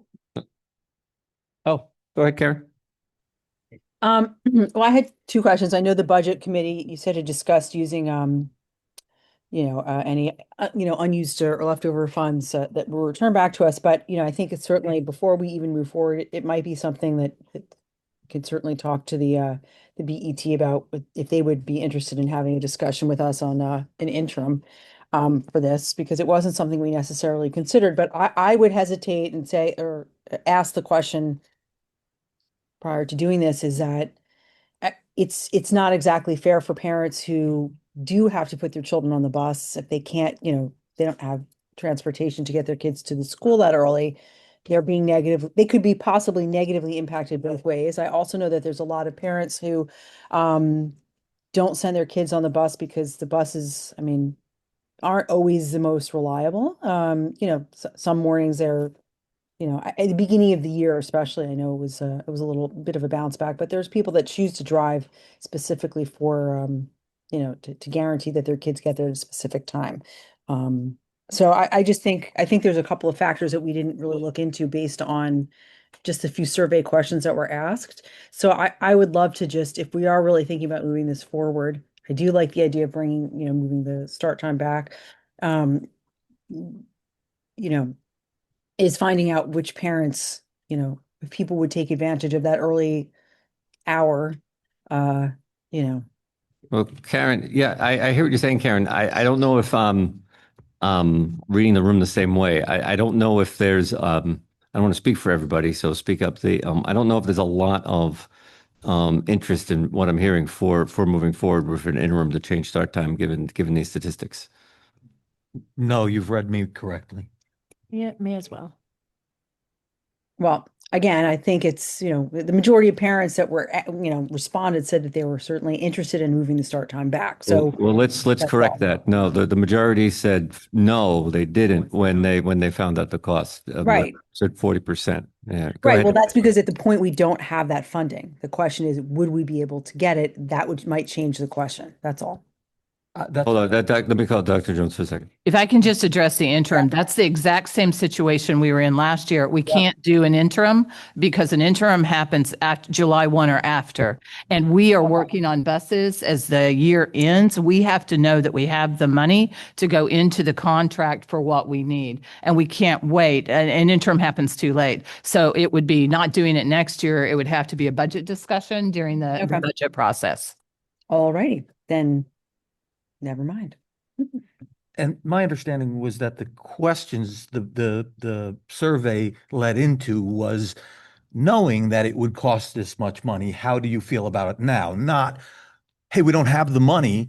If we don't have the money, how do you feel about it? So this was the survey asking about whether or not this was worth the spend. So I don't see this as oh, well, let's see if we can get an interim and then ask the survey again. No, the survey was saying, oh, wow, it's going to cost that much. No, I'm retracting my answer.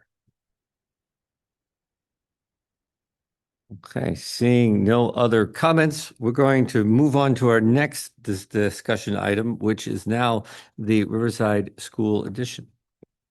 I'm just going to quickly mention why this is coming up now, and then I know that the Board of Ed members that serve on that building committee are going to want to speak. Basically, when we were in feasibility and we were looking at having 2 pre-Ks as part of the concept for Riverside, we, at the time, the legislation was interpreted as having a 15% bonus on top of the 20% renovation reimbursement, but only for those 2 pre-K classrooms that would be added. That was then clarified, and I'm not sure if they actually amended the language or if it was just clarified at the legislative level. Happened after this was in front of the board, but in follow-up and clarification, it is 20% bonus if you're adding pre-K space to the entirety of the project. So if it's 40 million, it applies. So it is very different than when you were just adding 2 rooms and you had a bonus on 2 million, $1 million per room. It is on the entirety of the project. So that's why it's come back up again. It was in the original ed spec that came in front of the board. We had pulled out pre-K. And so now it's the discussion, do we put pre-K back in, understanding what that bonus reimbursement is? It is 20% of the entirety of the project. Is that right? 15. 15. Thank you. Thank you. It is. It's 20% reimbursement on the renovation. 15 is the bonus. Thank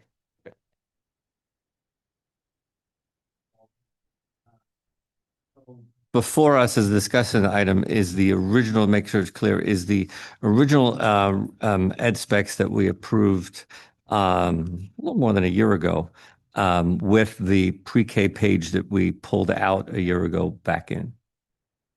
Okay. All right.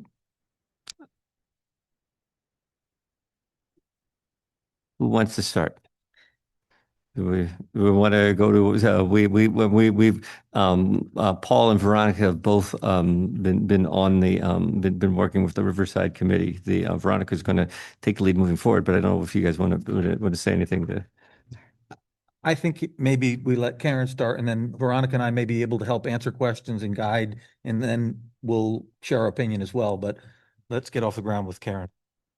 And I'll be brief. I know it's late. I think there are 3 things that I've heard from the community, and Dr. Jones, I know you've answered them for the board, but just for transparency. 1, could you talk briefly about the reimbursement timing? Because in years past, there's been a significant lag, and I believe that's changed. 2, could you talk about impact of the additional 30 students on traffic in a residential area?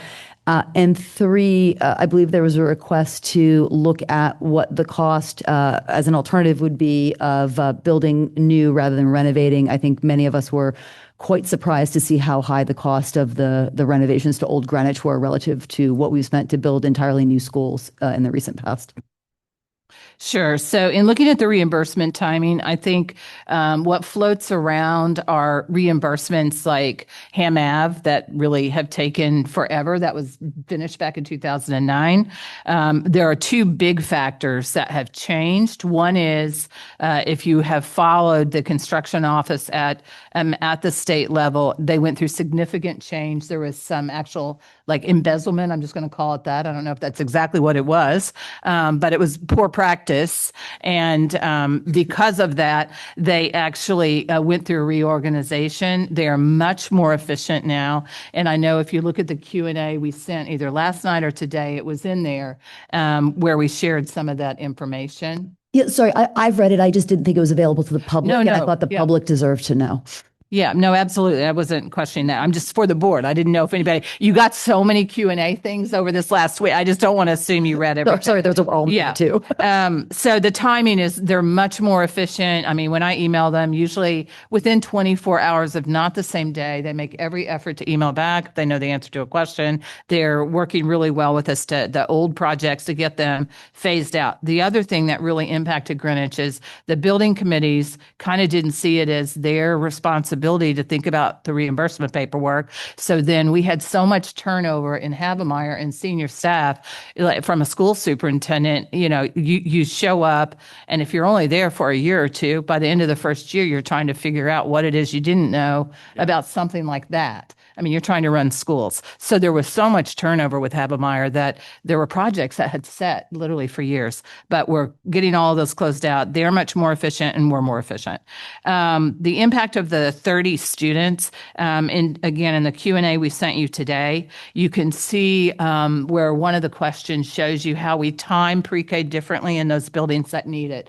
They either start 15 minutes early, 15 minutes later, but we do that based on everything we know about traffic because it does take longer to unload and, load little ones. So that's one aspect of that. And then the cost of the building new versus renovation, we should have those, the number from the official cost estimator very soon. Yeah, on what that actually will cost. We've seen the concept. We are actually looking at it just again today. So we're getting that ready for you. And then that will go to the building committee to help inform the building committee. And we went ahead and did that work because we were hearing over the last many months several questions that was bubbling up. And it's like, we might as well, as staff, get it done to help the building committee to hand it off to them. So it's coming in a matter of a week or two. Thank you. I think speaking from the building committee, I think that we're trying to look at everything and what makes the most sense so that we make good decisions in the process. I think particularly with this pre-K thing that came back up, there's the potential need for pre-K in the district, but there is a clear multi-million-dollar savings that comes with the total cost of this project if we add in pre-K. The numbers that I estimated around $5 million, the project itself is cheaper by about $5 million by adding in pre-K. Even if you get a little bit of a different number on that $5 million, it is still an incremental savings to add it on. And there was some discussion of, we're going to have so many pre-K classes. Are we going to fill them? Are we going to need them? If we add in 2 pre-K classes at Riverside and we open them whenever we open them, and we don't have the numbers that we thought we would, we close 2 other classes somewhere else. We currently have so many schools in the district that have pre-K. We just opened one at Parkway. We're just opening one now at Parkway again. And so there's other areas where we can close them to keep them at Riverside, again, to ensure that reimbursement. So I think that really the conversation is, do we want pre-K at Riverside? That's because we know that it's going to save us money. We know it's better, but fundamentally, do we want pre-K at Riverside?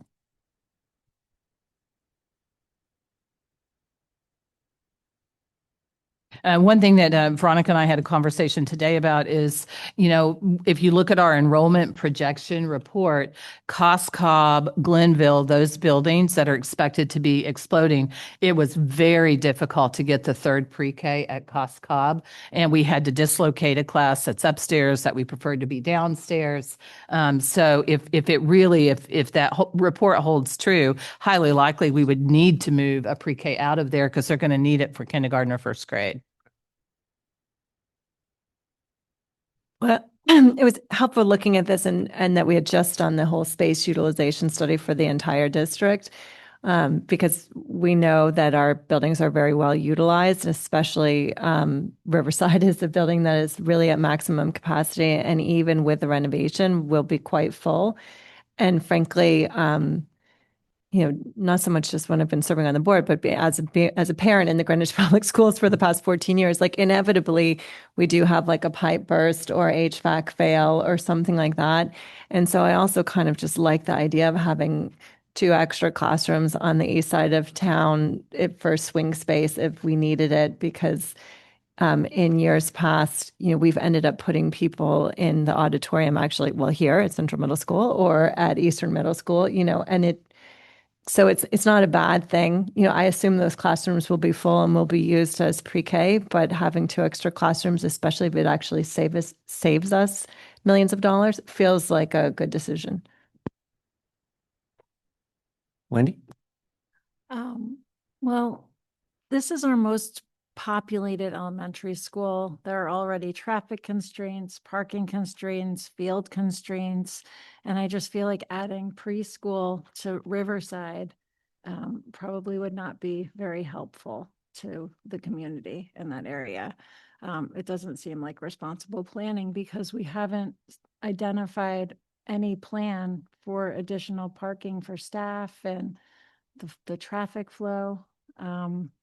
And I'm on the JC building committee, and we do have ed specs, as Dr. Jones put in our Q&A document tonight.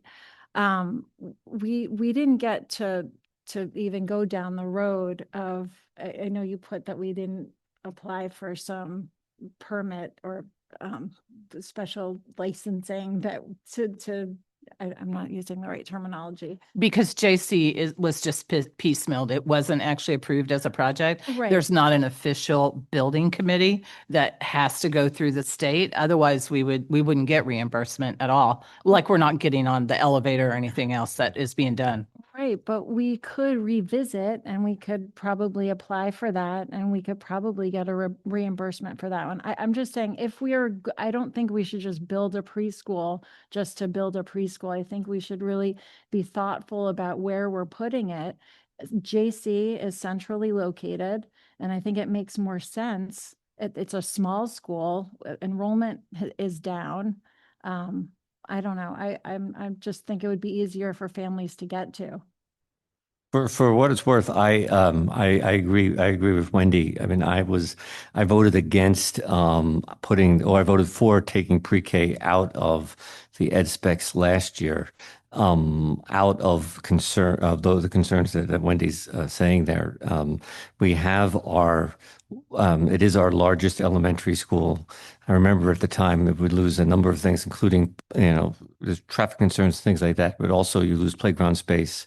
You need a pre-K playground. There's some, look, those classrooms were going to go cover some play space and stuff. And I just worry that I think there's two different questions. I think it is a separate question of whether or not down the road the district will need pre-K space. I suspect, all the evidence is saying that we will. That's different than if we want to have that pre-K space at Riverside. It's not, I think it's important to remember to think of pre-K as a special education program. I think too often we think about, we fall into the trap a little bit of thinking about different special ed programs as school-based. And we have had a challenge in all honesty of convincing families to go to a school outside of their neighborhood school because it's the special ed program best for their kid is only at this one school. And when it comes to pre-K, I think we got to think the same way. I think we got to think where is it best for the program to support that, and in a building that is probably smaller probably makes a lot more sense. Go ahead, Veronica. Karen has her. Oh, sure. Thank you. Go ahead, Karen. Oh, sorry, I was going to say, I'm always in support of adding more, swing space and space for preschool. I think preschool is exceptionally important. I know we've talked about that being one of the main reasons of student success when they have access to preschool programs. But I would also say one of the complaints that we've heard from parents is that we're Western heavy with preschool classrooms, and we're not as strong on the Eastern side. And I hear Wendy's comments about JC, but I think if we had done it the way we had originally wanted to do at JC, and that was adding those, it would have worked. But we're put into a position of chopping it up into multiple different pieces. And I think this is a perfect space to add it back in. We already have all of the plans. And if it's actually going to end up saving us money and giving us money back, it makes perfect sense to actually put it there. And again, whether or not those classes are full or we end up using those as swing space is a different piece. Do we know, like, in order to, if they're built as preschool classrooms, do we know, are we required to use them as preschool classrooms for a certain period of time to be able to get the funding back from the state on that? Or, if it's available space if needed? Do we still get that funding? It's building the early childhood space. So even if we don't end up having them filled as preschool classrooms from the get-go, we still get the funding back. It makes perfect sense then. Yeah, because you're building the space for pre-K, which is Correct. has specifications, which we all know for pre-K, Right. that are more challenging. Right, but that's my point is we're adding those two spaces. They'd be we designate them and call them pre-K because they're going to have all the, necessary things that are needed for pre-K. And if they're not used as pre-K, they're swing space and we're still getting money. We're saving money on the project by adding 2 rooms. It seems like a no-brainer. If you look Good, at it that Brian. way. So I actually I love the idea of having pre-K at Julian Curtis. And I would love the idea of building pre-K at Julian Curtis. We are finishing. I've been on the building committee since the second meeting that it started, and we are, finishing a multi-year phased project, which up to this point has not once considered pre-K. And it's not that we can't, we still have another phase to go. So there's an opening to do that. I don't know if it's feasible to do within the current footprint of the building. And we had discussed the idea of possibly adding a space and expanding the school a little bit. It's a small footprint. And we talked about adding those pre-K classes.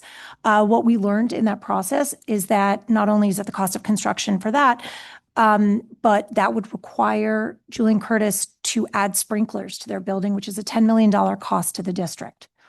I think having sprinklers in the building is great. I think that having preschool at the building is great. If that is something that we want to move forward with, I think that's fabulous.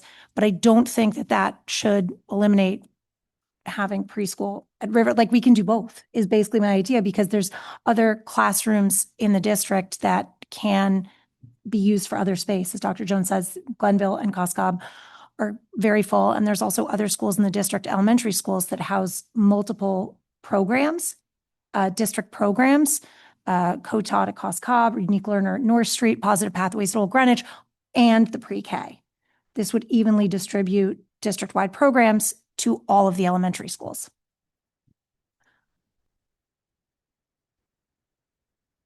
So the one thing that I would say, just, the only reason we're having this discussion is because it was economically a smart thing to do at Riverside, because the rooms are paying for themselves, because the reimbursement applies to the entirety of the project. We don't have a $40 million project at JC. So if we're talking about reimbursement again on 2 classrooms, if that's what we would put a building committee for, I guess we could add one of the other piecemeal pieces, but nowhere is it going to reach what the project is at Riverside. So it may end up costing you money. You would want to really look carefully at the numbers, even if we formed an official building committee and we got on the priority list for the state next year. And then the following year, you're moving forward as cost continues to escalate and go up, because as we know, it takes us like 5 years to be able to get these projects through the process. So I'm not sure it would be economically advantageous. You'd be doing it because you want to build pre-K, which was the previous discussion the board had like a year or so ago. Having served on the feasibility committee at Julian Curtis, what seemed like 4,000 years ago, and being on the building committee with Veronica as well, in my opinion, I think the ship has sailed for Julian Curtis for doing those things. We had grand ideas. We had some amazing ideas of things we wanted to do. I don't think it's possible right now where we are in our cycle, especially with upcoming projects as well. So I think that this, in my opinion, is the best way to utilize this and to get 2 preschool classrooms in and save money.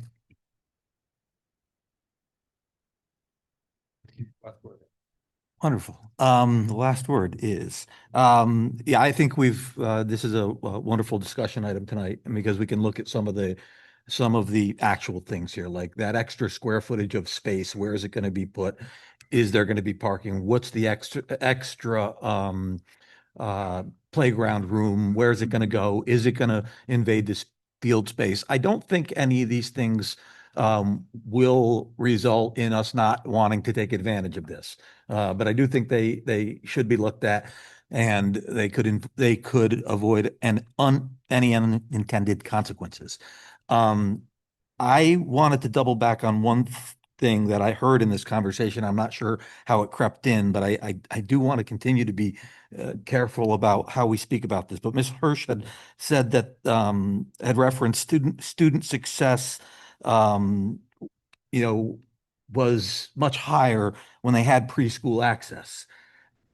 Are we talking about special ed? Or are we talking about all access to preschool? Like, because that's happened. And that's not the conversation. These preschool classrooms are for special ed. They're not for general ed. And and I do agree that there are studies that show that kids that have access to preschool are are better suited for success in the future. But that's just not our mission. Unfortunately, it's not.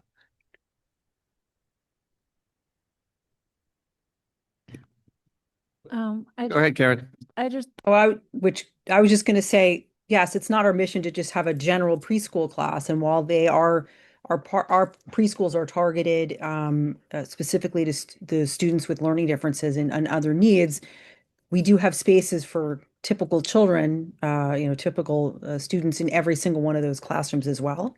So it does actually provide that support for some of those kids that might not have it otherwise. That's sort of where I was going with that. Just that we know preschool is a great precursor for a lot of students to help, lower the divide. That's all. Not that that was this specific program. So thank you for getting me to clarify that. I was just commenting on preschool overall. I recognize that. I think that I just want to keep us laser focused on Right. Well, like I said, we do have typical students in those classrooms as well. Just so we're clear, That's the not the goal. classrooms are for the purpose of the classrooms are for the special ed. And the fact that the typical kids are there as a benefit for the special ed. They do have the unintended consequence of getting educated, and that's wonderful. But we keep creeping back into the benefits for typicals, and that's a consequence of our responsibility to the special ed, who need much more of our attention. Okay, Wendy, now you get the last word. okay, I just wanted to circle back with the 10 million was just a rough estimate. That was not a real number. And Sprinklers. for the sprinklers. And from my understanding, there was a workaround. I mean, now I'm getting into the weeds of our building committee, which nobody really probably wants to hear, but we could have put more classrooms upstairs and then moved classrooms downstairs to make room for the pre-K. But we never got to go down that road. We could, there is an opening if you want to do that, but So I that's all I'm appreciate it. saying. I appreciate it. So it sounds like for next time, it sounds like there, to Paul's point, there's probably a number of questions we want to try to nail down, everything from the effects on play space to the sprinkler numbers or other, what process would be if we had pre-K at another school. Like I see JC we keep mentioning, but also any of the consequences, whether intended or unintended, to adding pre-K back in at Riverside. Cool. Okay, so. Same questions. Yep. Yep. And please send any questions to Dr. Jones and we'll get them out. All right. So now we are at the I-95 parking access. This is Dr. Jones and Mr. Branyan. I'm going to let Mr. Branyan take this one away. I do want to say thank you for the comment that, and Mr. Capielli, that we really are working on this every day. And it's been, I think, a much greater challenge than ever. We're talking about the bus parking. The bus parking, yes.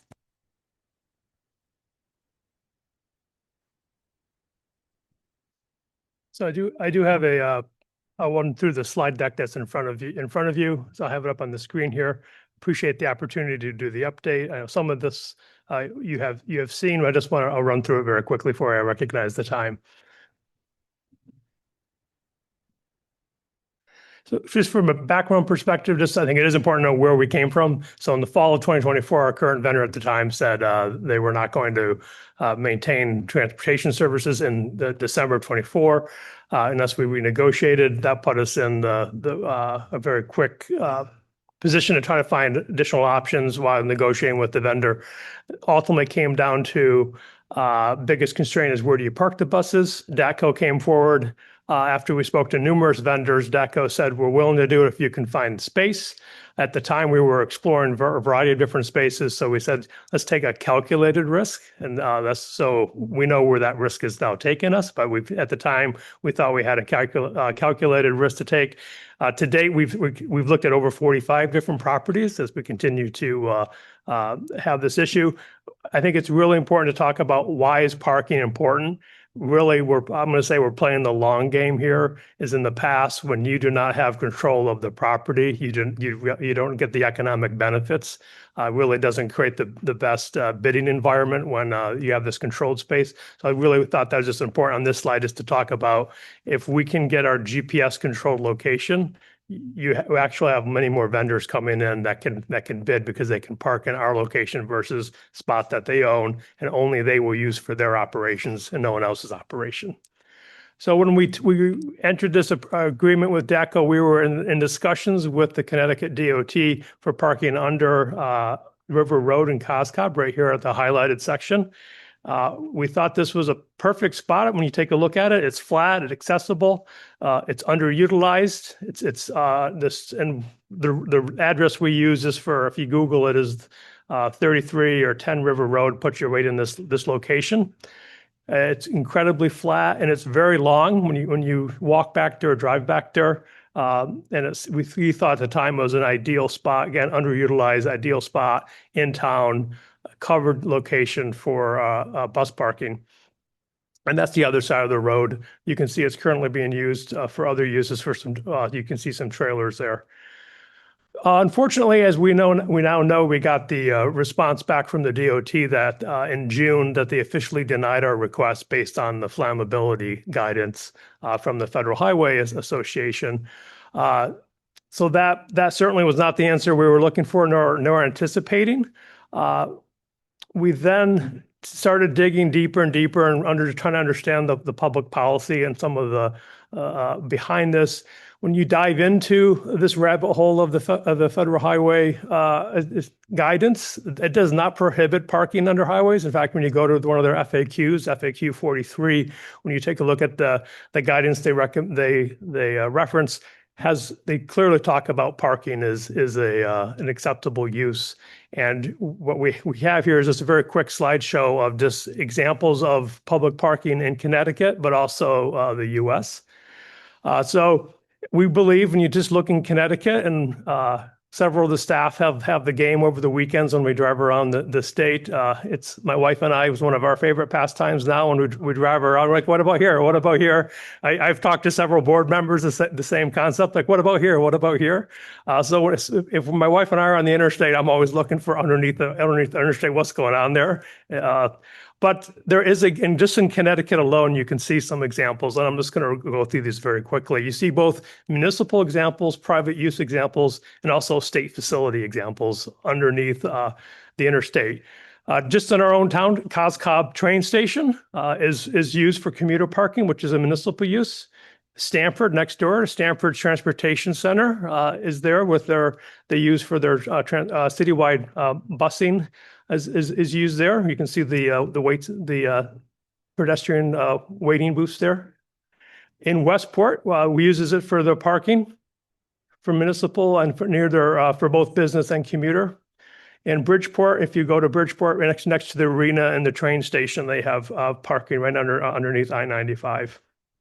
And then this is one of my favorite ones, although I understand that may be changing, but New London, their transfer station, and their compressed natural gas refill facility is underneath New London, is under I-95. That's municipal use.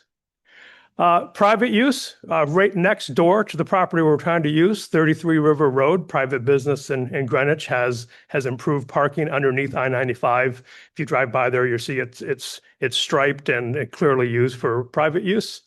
Greenwich Historical Society is used it. That's in the same exact area we're looking at. So if you look at the bookends that we're looking at, you have the Historical Society at one end, the private business at the other end. We're just trying to use the space in between. And then Bridgeport on Park Avenue, they have private use.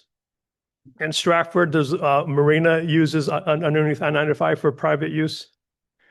In Hartford, it's not just 95 and Interstate 91, private use for parking on 91. And then Groton has a private use for a marine facility underneath I-95.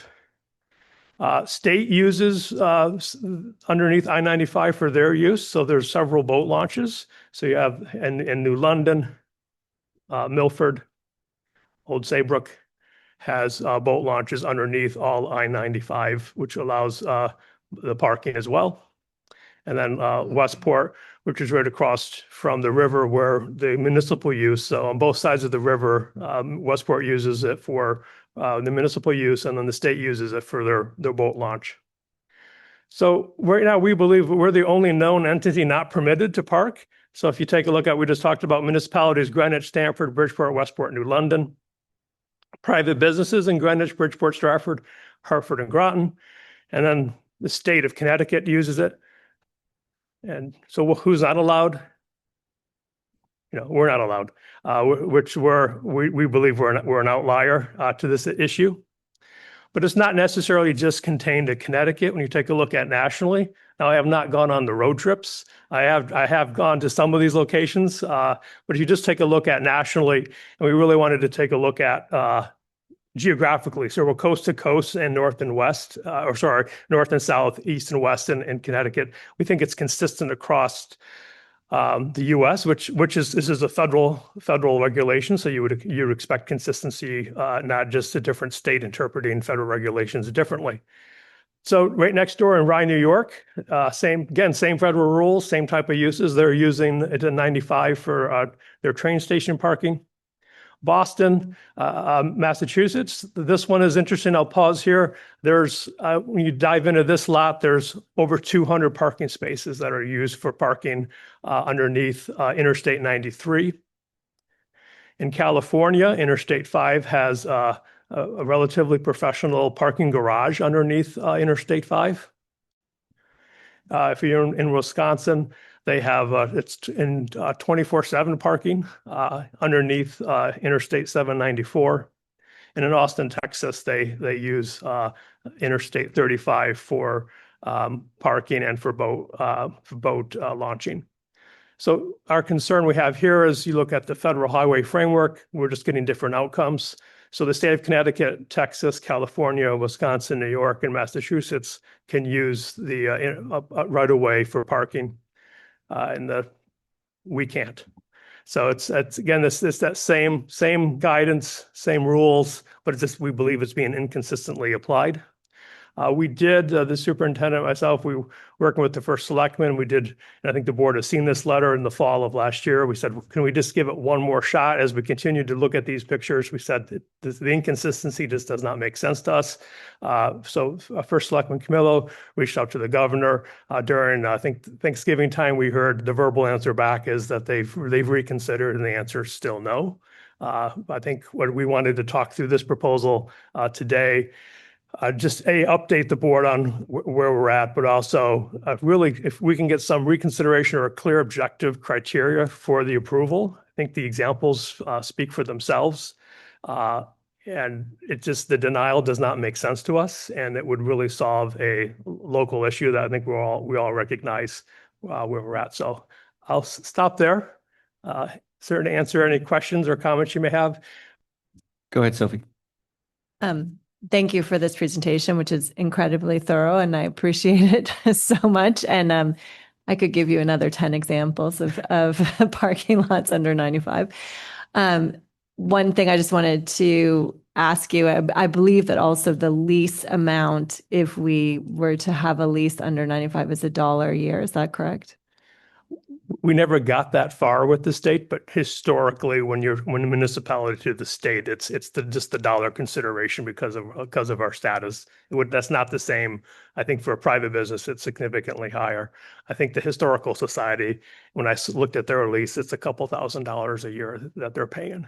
Right, but it would obviously be dramatically less than leasing any private lot anywhere nearby. You can add several dramatics to that word, absolutely.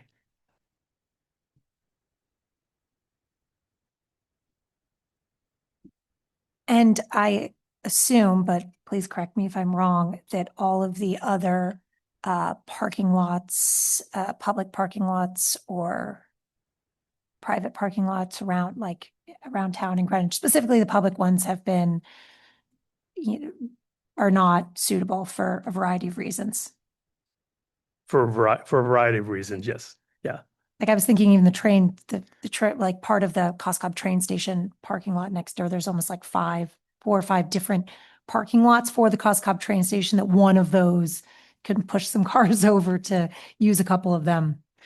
When we were looking at that, it was on our list. We ultimately landed on Old Greenwich just because of the size of that. And just to state the obvious, it's significantly easier to park a Type 2 or the smaller vans and the like than the larger ones. So those can fit in traditional car space. So OG right now is used for that. We did look at Coscob, but also we said the least impactful was OG at the time. Just speaking as a not as a Board of Education member, but as a parent of a child, of two children in the public schools, of which there are more than 8 of us. Yeah.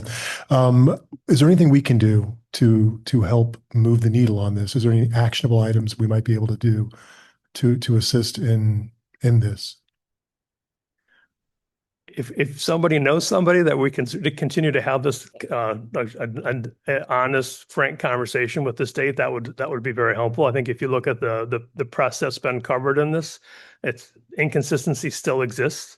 I think you're starting to make semantics. I think when I look at the local newspaper article that was today, it talked about parking and storage, and I think the article said that the Historical Society is parking, and we're asking for storage, and we're asking to park the same way everyone else is parking. And I think using those distinctions are not helpful moving the conversation forward.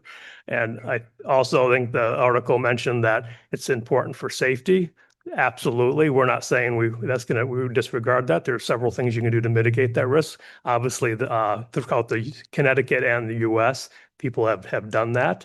I think also to bring up the Norwalk fire issue, doesn't fit the fact pattern that we're talking about here. That was an accident that occurred on I-95 that damaged a bridge that crossed 95. It was a tanker truck. I'm assuming it was licensed to drive on I-95. We're not talking about this. We're talking about parking underneath. So to create that it doesn't help the conversation to say, oh, we can't do this because of this. It just doesn't match up with what we're seeing as just examples. I would add referencing the 1980s 95 collapse also is a stretch. Well said.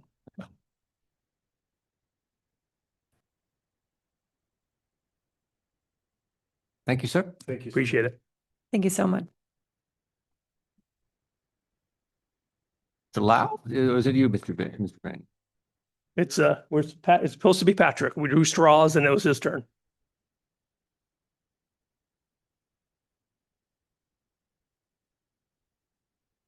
Okay, ready? Okay, thank you, Ben. Good evening, everyone.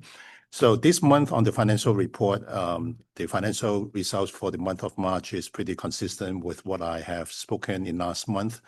The operating budget remain on track.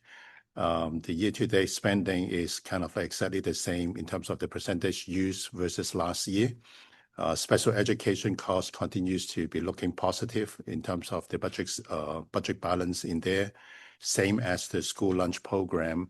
The result is also kind of like is expecting the full year results to be better than the budget that we have, and will finish similar to the last year result.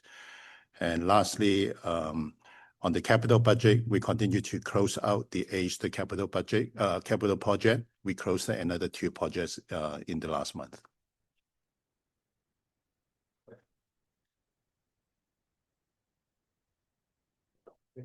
Okay. Budget transfers?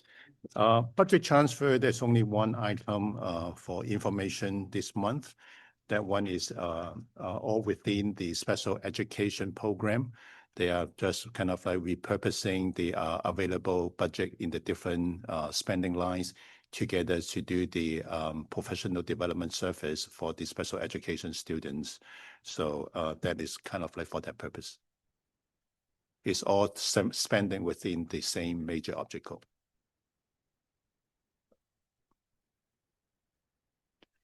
All right. All right. Thank you, sir. Good. Thank you. All right, so they are moving on to action items. We have 4 action items this evening. Mr. Brannion is back up with the first one, which is tuition fees, which we talked about next week. Are you want to make a motion? Yeah, I'd like to make a motion that we take a 5-minute bio break since we've been here for 3 hours and we all need to be here for the action items because they require a vote. As a second? Okay, technically, yeah, I don't know what Robert's rules we need to, yeah, are we okay? Everybody okay with that? Okay. I guess we couldn't all do that.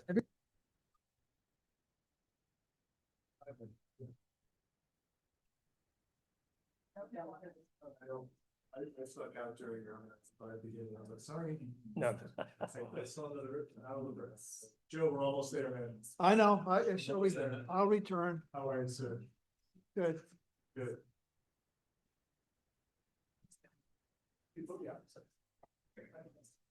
Makes sense.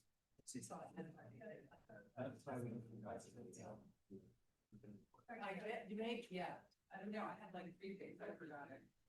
I don't know.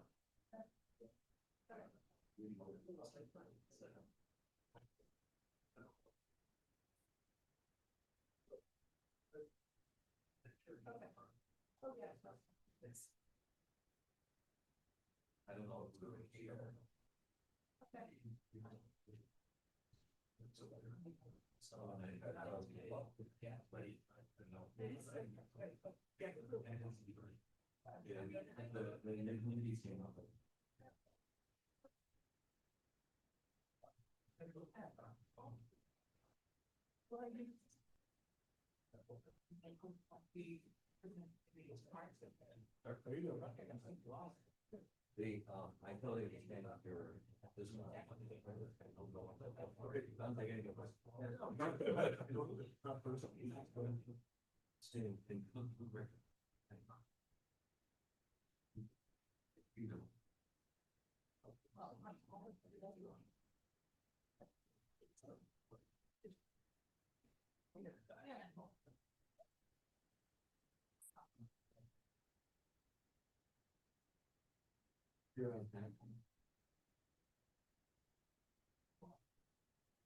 takes away breaks it upon he does that. Yeah, I think they're gonna do is he can fund the document. So.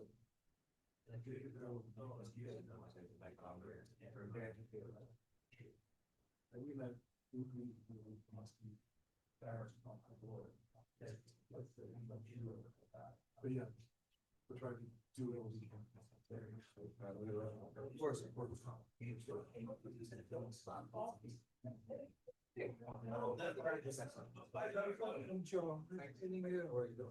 Oh, thanks for what you guys do. I'm not convinced. I think you actually have the harder job. Joe's doing an amazing job. Doing an amazing job. How are you? Well, sorry. You're so late.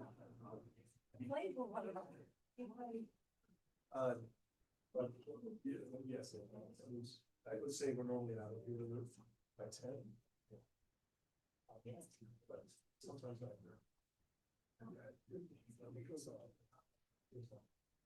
But if you know, I mean.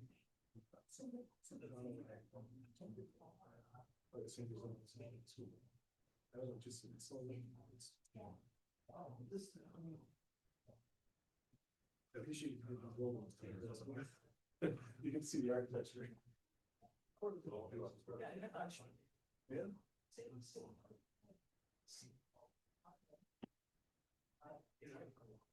Schools.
Joe, stop talking to me, Joe. All right. I want to know I want to answer your last question, okay? Whenever I can. All right, okay. But I'm being yelled at up here. My break's over. I'm going to flower. Let me, well, yeah, why don't we do that? Because we got a few things. So first of all, thank you, Karen. I think that was the first, time in board history we've done that. How civilized. I'd like to, because everybody else is stuck here anyway, I'd like to make a motion to amend the, agenda to move, the CMS action item to next. Only so that so Joe can leave. Everybody else is stuck here. I'll second that. Okay, Sorry, I'll second that. I'll third that. okay. They, all in favor? Okay. Aye. It's unanimous, which needed 2/3. So, sorry, Mr. Banyan, we're going to bump you for a moment. This is the best agenda item I have, so.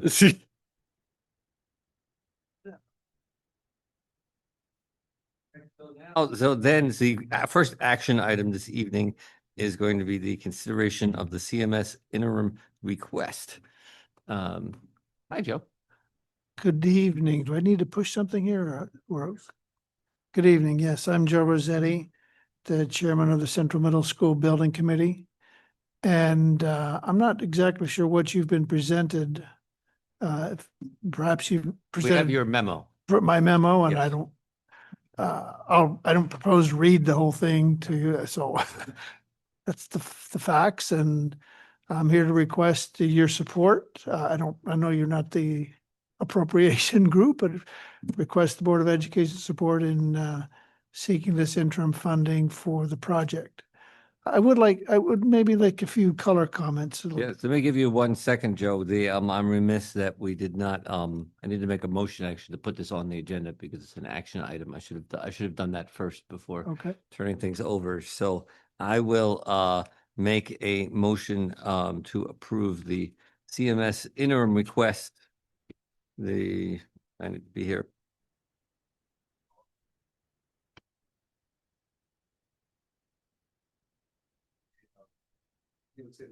I'll just say the CMS interim request as presented. And Mr. Cappielli seconded. Yes. Okay, Thank now please go ahead, Joe. Go ahead. Thank you, Doctor. So just a few color comments that really are subjective to the memo. First, I want to make sure you appreciate, and we appreciate that our paramount goal is to get our students into the school in August, late August of this year.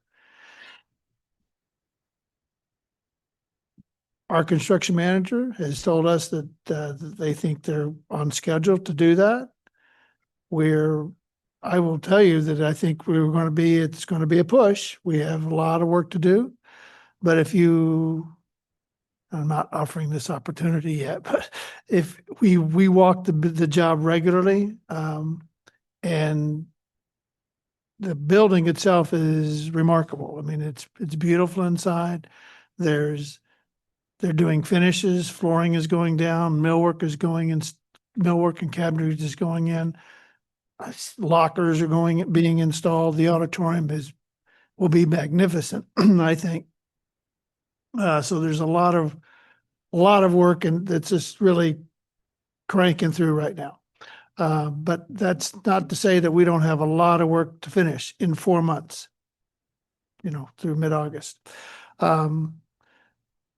The purpose of our interim request is we're on budget and we're under budget right now. But there are some forecasted things that we are a little bit subjective, a little bit, I guess you might say we have some differences of opinion with some of our vendors and what the cost should be or shouldn't be. So the goal of one of the goals of the interim is to give us some comfort, give our building committee some comfort in being able to manage through those differences with strength. Another, perhaps more significant issue that really spreads, and that's not the word, that really impacts other things that I hear which are going on now with OGS and Riverside, are some recent, I guess you'd say, I call them external factors here that have contributed to us using our current contingency that we had $112 million appropriation for. We had $5.5 million contingency. But this external factors that have influenced or caused us to build things that were not expected, they're post-design approval, post-state approval, that have come in at the request of outside agencies or the town of Greenwich, basically.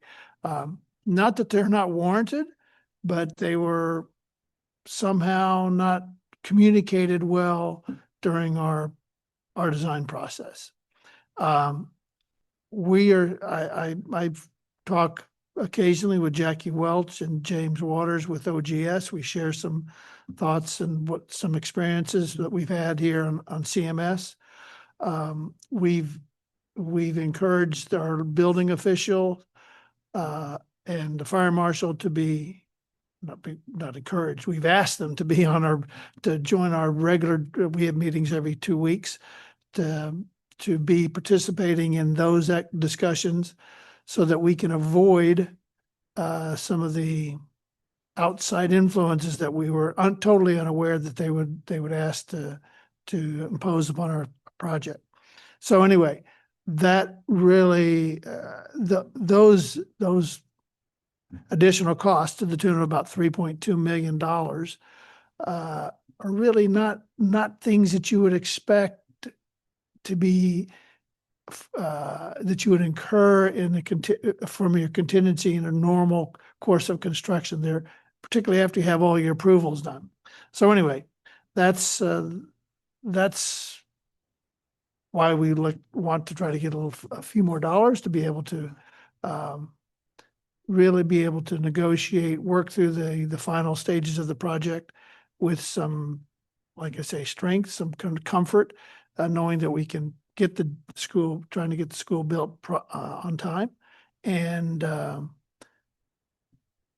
avoid long-term issues that we might have with, managing the whole school completion project and following on with legal issues and stuff. We're not at all near the situation.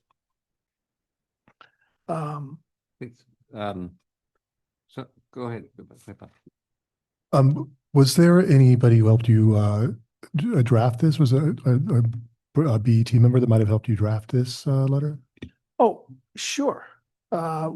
we have a couple of, we have an owner's rep like the others. I think most of your other projects do have an owner's representative.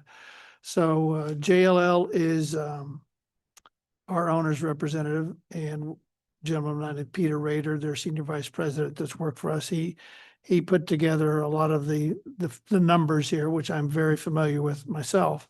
But basically, there's greater detail if we wanted to really get into great detail. But JLL put together they manage our budget on a day-to-day basis.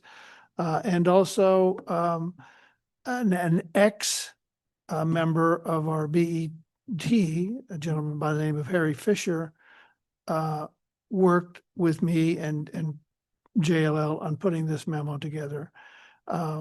Harry Fisher was on our building committee. Recent elections, there was a musical chairs arrangement there, and Harry was not on our building committee. But as of recent notice to me from the chair of the BET, Harry Fisher will be rejoining our committee. So, and he's quite helpful. He knows the ins and outs of the BET and RTM.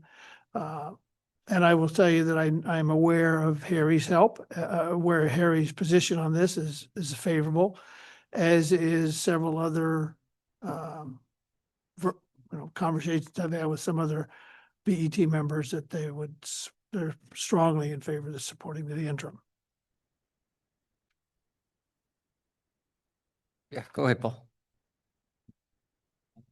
I had two questions that came to mind when I first read this, and you've answered very critically one of them, which was, at 5.1%, that's the 6% you start asking questions on a new building as it relates to, is that too much of an owner contingency? So 5.1 is pretty close to it. And we just had this issue at another school where the owner's contingency was too low, but that was a rebuild.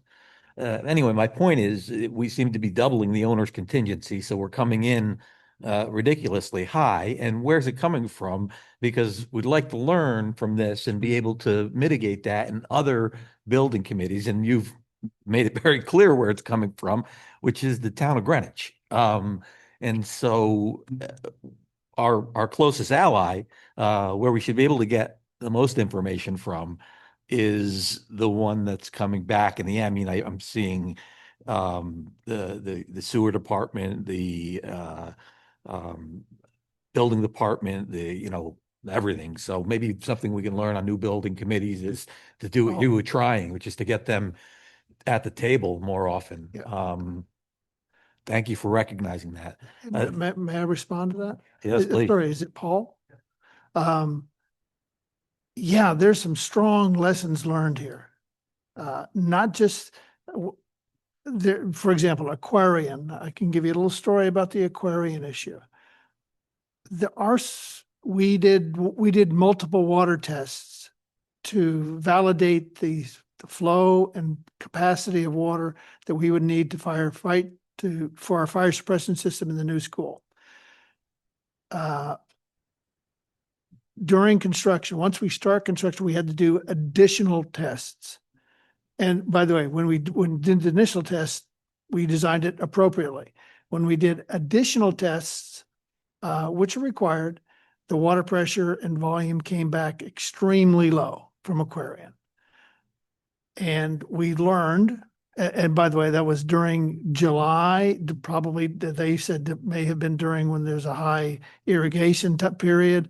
And the result is that water pressure and volume was so low, we have to build a fire pump house behind the school, significant cost to the tune of about $2.5 million for that new feature. And that we've also learned that low water pressure system, or low water pressure and volume, is persistent in many parts of town.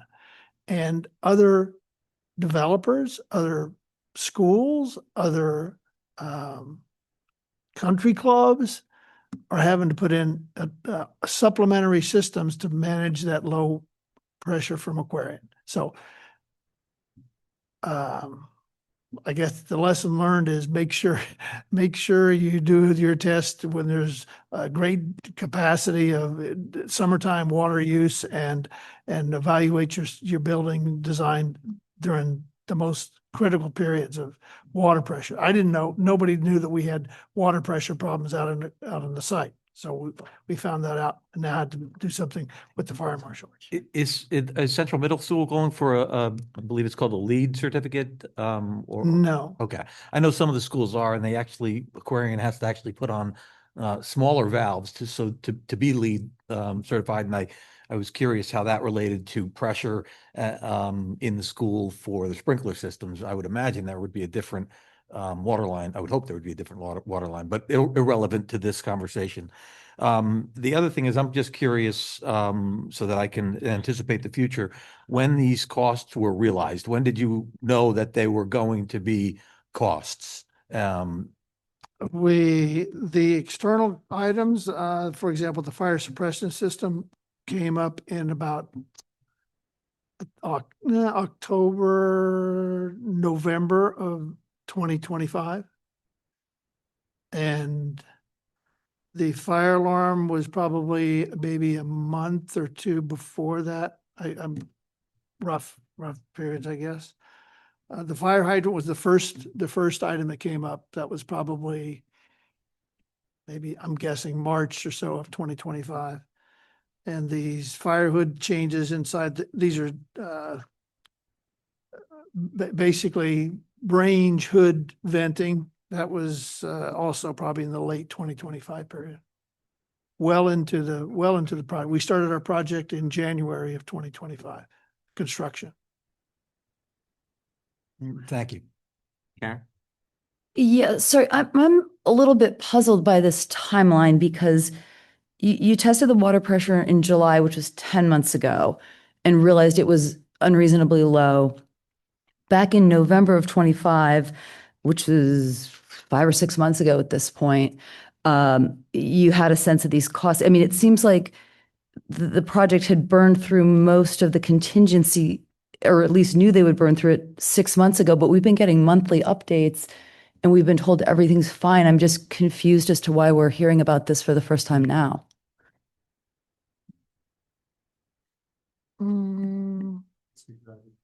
Yeah. I mean, we're still using the contingency that we have right now. So we're still on budget and on time to open up in August. But you're telling me you need twice as much contingency, and if you knew of these costs 6 months ago, you knew you would be down near zero, or rather near $1 million 6 months ago, with another 9 months left on the project. Well, let me respond, I guess. If you just took the external factors, first of all, we were hopeful once we had the water pressure, low water pressure tested results, we were hopeful that we would, that Aquarian owes us what they call a will serve letter that says we'll provide you water capacity for such and such volume and water pressure so that you can fight fires. We went back to them multiple times and asked them to retest. Would you provide a will serve letter that would be up to our original? We had 2 or 3 previous tests that were like 780 gallons a minute. This low water pressure was like 400 gallons a minute. They debated, they went back and forth. They finally said, no, we're going to give you the worst case. We recognize that it is the weight out on the, what do you call, several deviations away from the normal, but that's what we're going to tell you. So then that precipitated us having to come up with a new design. That took several months to go. Now we were generally fine with our contingency. We thought we were okay. Subsequent to that, in recent months, we've been approached by our consultants, part of the project team. they may have some, looking for us to pay them additional fees for some work. And we're at, I could say, differences of opinion, so to speak, on whether they're entitled to those additional fees or not. And those are just those have come up to us in probably in the last 2 months. And had we not had those recent approaches, I don't think we would be probably here today. So, Bob, you're on the building committee, right? Okay, so we're going to be asking for an interim. We want the school to open on time. Bob just mentioned that we were actually on target and on budget. And then I'm hearing this contractor thing. Are we asking for more money for the contractor, or are we asking for more money for fire suppression and for the list of things that are on here? Have these things already been paid for, and now you're down to 112,000, and we're reloading the contingency account for fear of contractor disagreements, or are we reloading the contingency account for this fire suppression and fire hood changes? So there's, when I say external factors from that memo, there's a number there, the 3.174 million. Those, some of that has been expended, actually paid, but those are hard numbers. We will have to pay those. In other words, we get pricing from the contractor when there's a change. Here, these total up to be $3.2 million. We haven't paid all the $3.2 million, but we're committed to pay those $3.2 million. In other words, it's going to be a future cost. It's going to be a cost, and that is going to be funded from from our project contingency, essentially. Okay, that makes sense. I mean, so we're not on track. We need the money because we've got to pay for these things, or we can't open the school in time. Well, by the way, we still have we have like $750,000 in our contingency right now. That's unallocated. In other words, when we have an issue come up on the project and it's unbudgeted, and we think it might be a valid change or a valid issue that we would have to spend money for, we on a conservative level would say, okay, let's take what we estimate the value of that issue, and we allocate money towards our contingency. We may not actually spend it, but we draw it from our contingency. Look, that's an exposure we have, projecting that we're going to have to use that funds. So what are the unknown factors, and are they going to be more dollars coming down? So the unknown factors, the sort of loosey-goosey ones right now, so to speak, would be those down, and we call them known factors affecting future contingency down at the bottom. Okay. Yeah, that confused me because that seems to be a bit of an oxymoron. These are known factors. These are things. Future these are things that we, for example, the town of Greenwich wants us to put sod on these two fields. We have softball and baseball field. As sod in lieu of just seeding the fields. We didn't buy that from our original contract. We only had seeding. So to put sod on the fields will cost about $180,000. That provides the fields for use earlier than it's seeded. We debated, should we do this? Should we not? We've talked to the Tom Healy and the principal and the town of Greenwich Parks Department.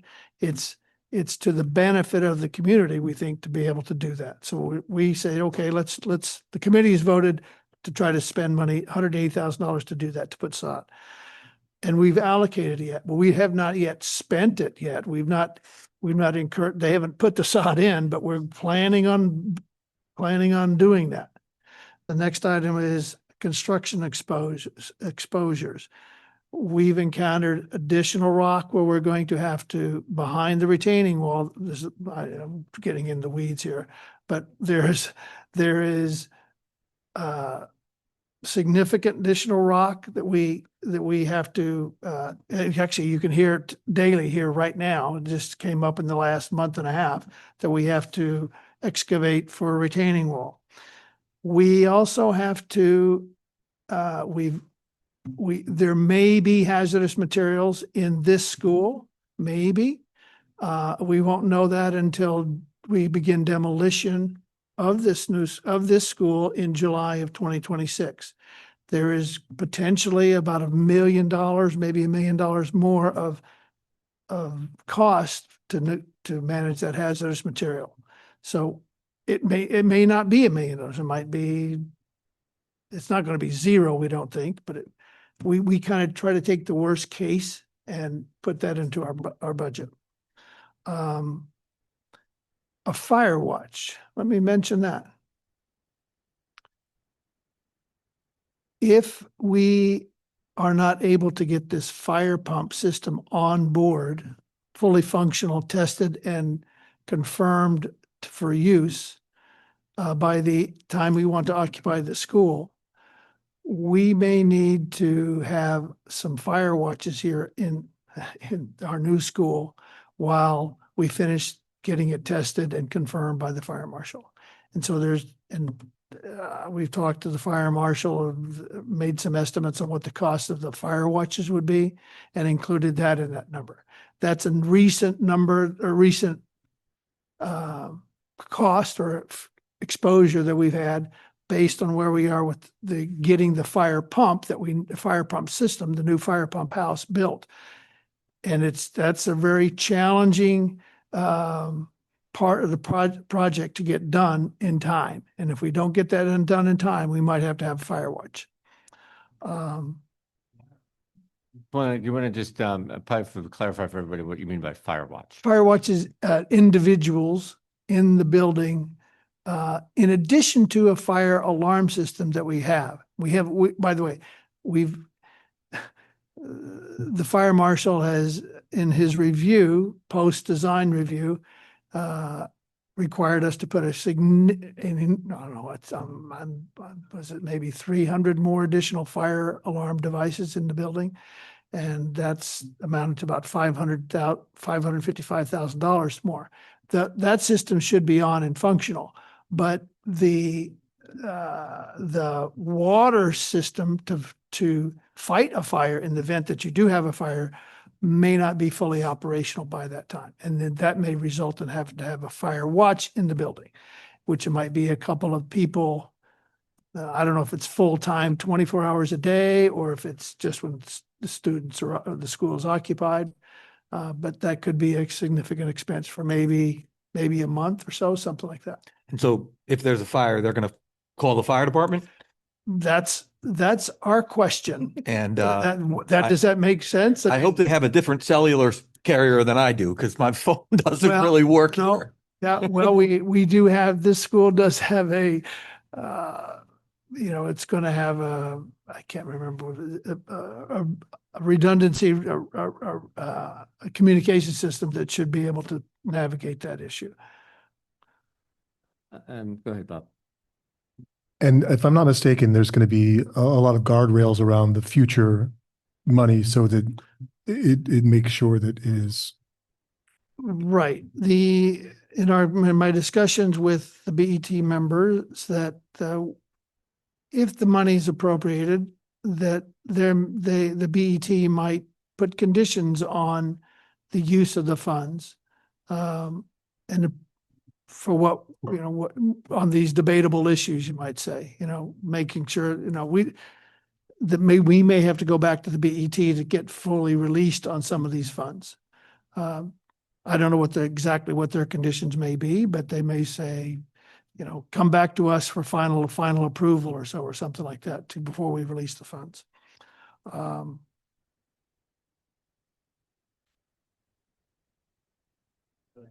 Yeah.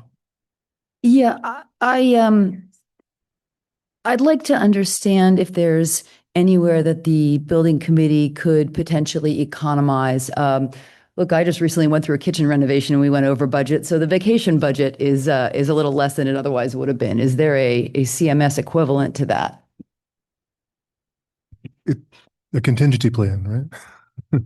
No, I'm saying, what can you cut to stay on budget? This is an additional $6 million that we hadn't expected to spend on CMS. I'm curious if there's 6 million of extras that, we would love to have, but that maybe we sacrifice so that we stay on budget.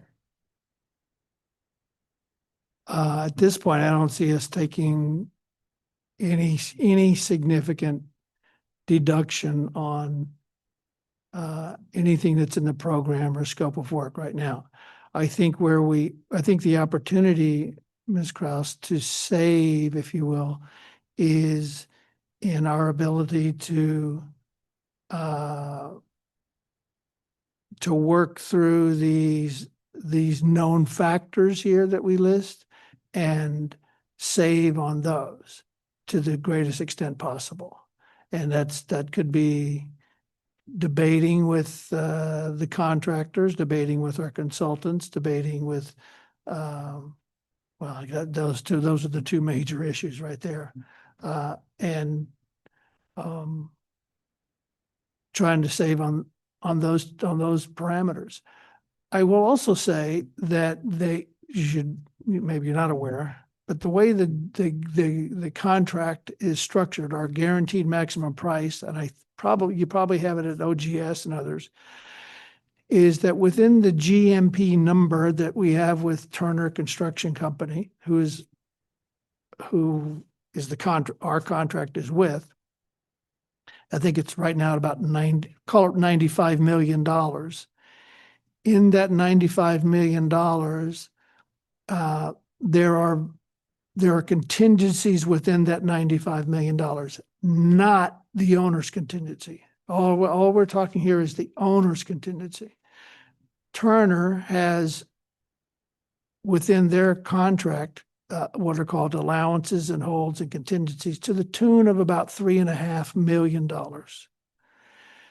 which are really not, 2 million of that is unassigned right now. It's just over there not being used.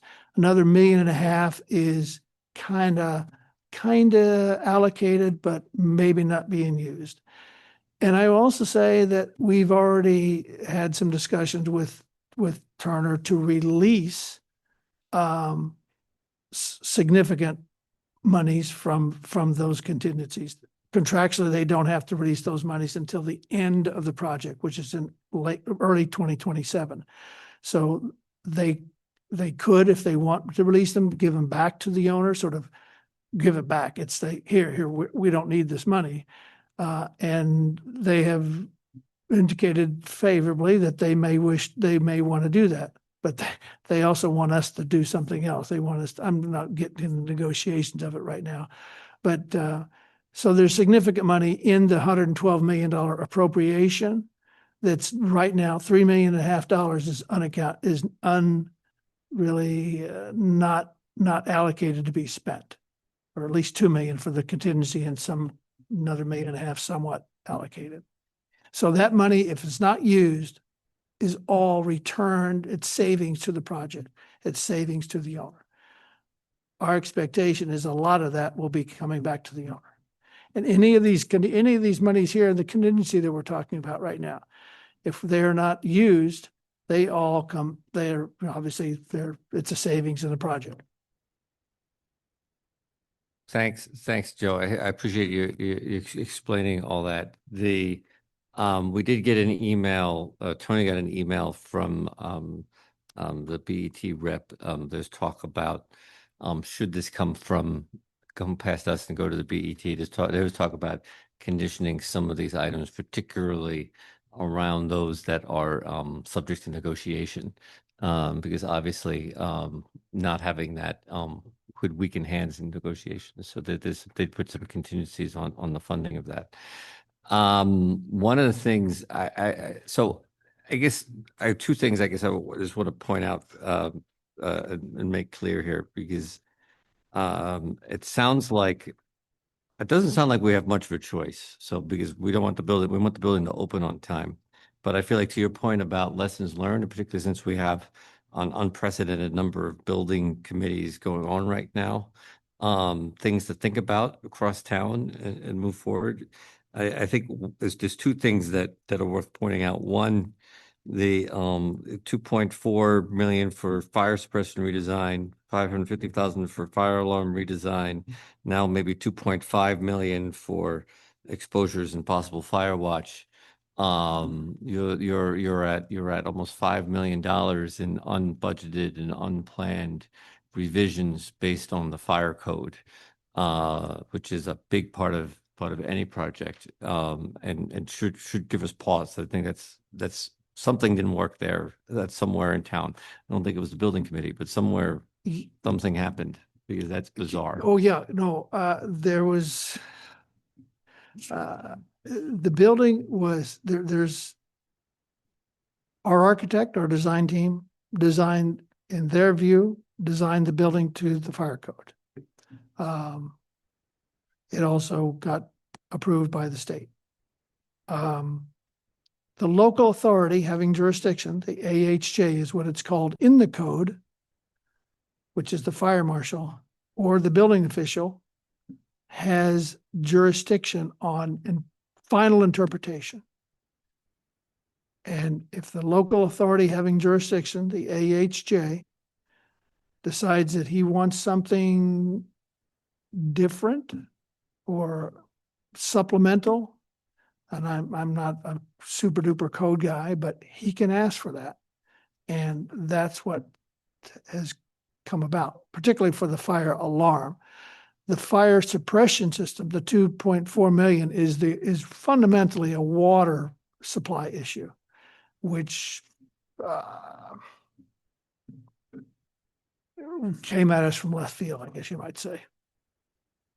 And I guess the other thing to think about, I'm not crazy about surprises. I think we've got to figure out systemically, if a building committee does hit this kind of contingency issue, how word can get to the board a little faster. It doesn't surprise me when you mentioned the timeline and when all that fire alarm came up. It sounds like we were in the middle of an election cycle there.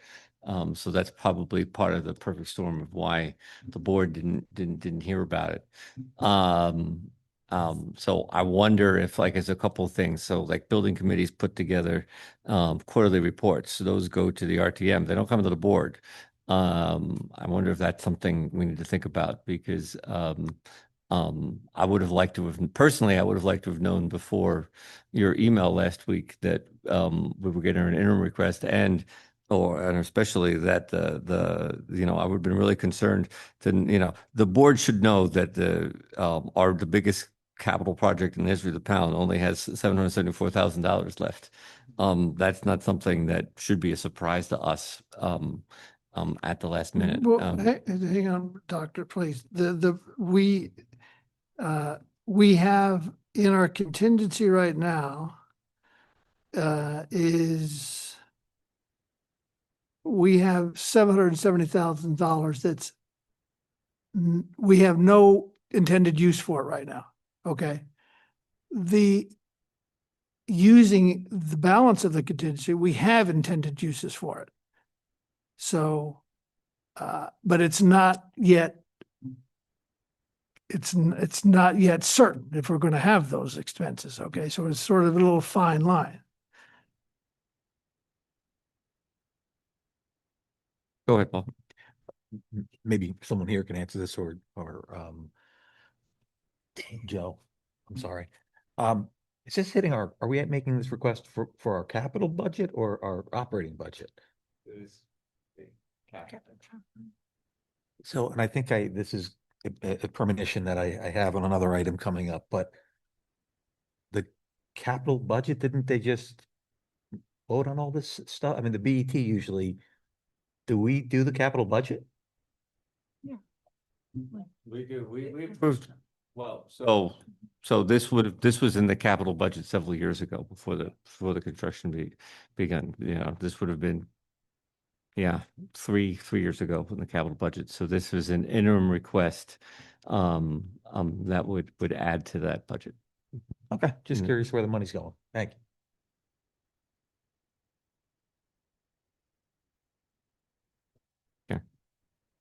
Yep. Look, I share Mike's disappointment that we didn't know about this sooner. What I would suggest going, and it does feel like our hands are tied here. What I would suggest going forward, because we do have a fiduciary duty, is that we as a board receive a monthly update on the status of the contingency account for Central Middle School, anticipated, incurred, and paid, so that we can keep closer tabs on this.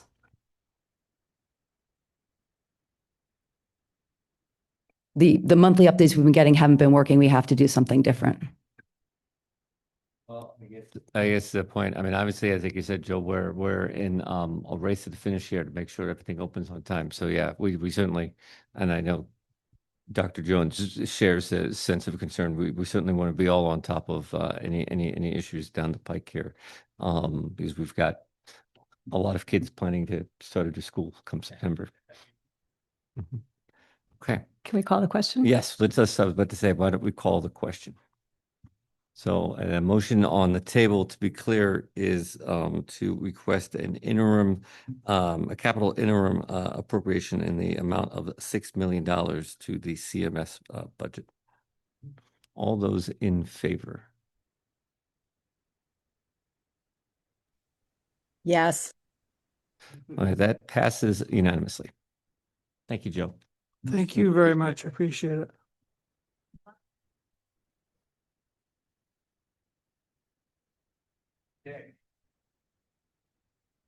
Mr. Brandon, you're back on now. So tuition and fees, sir. So I will make a motion to once again to approve the tuition fees as presented. A second. Mr. Cheney will second.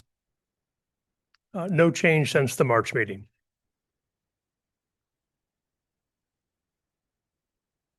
Seeing none, I will call the question. All those in favor? Motion passes unanimously. Thank you, Mr. Brandon. Don't discuss it 3 times prior. That's right.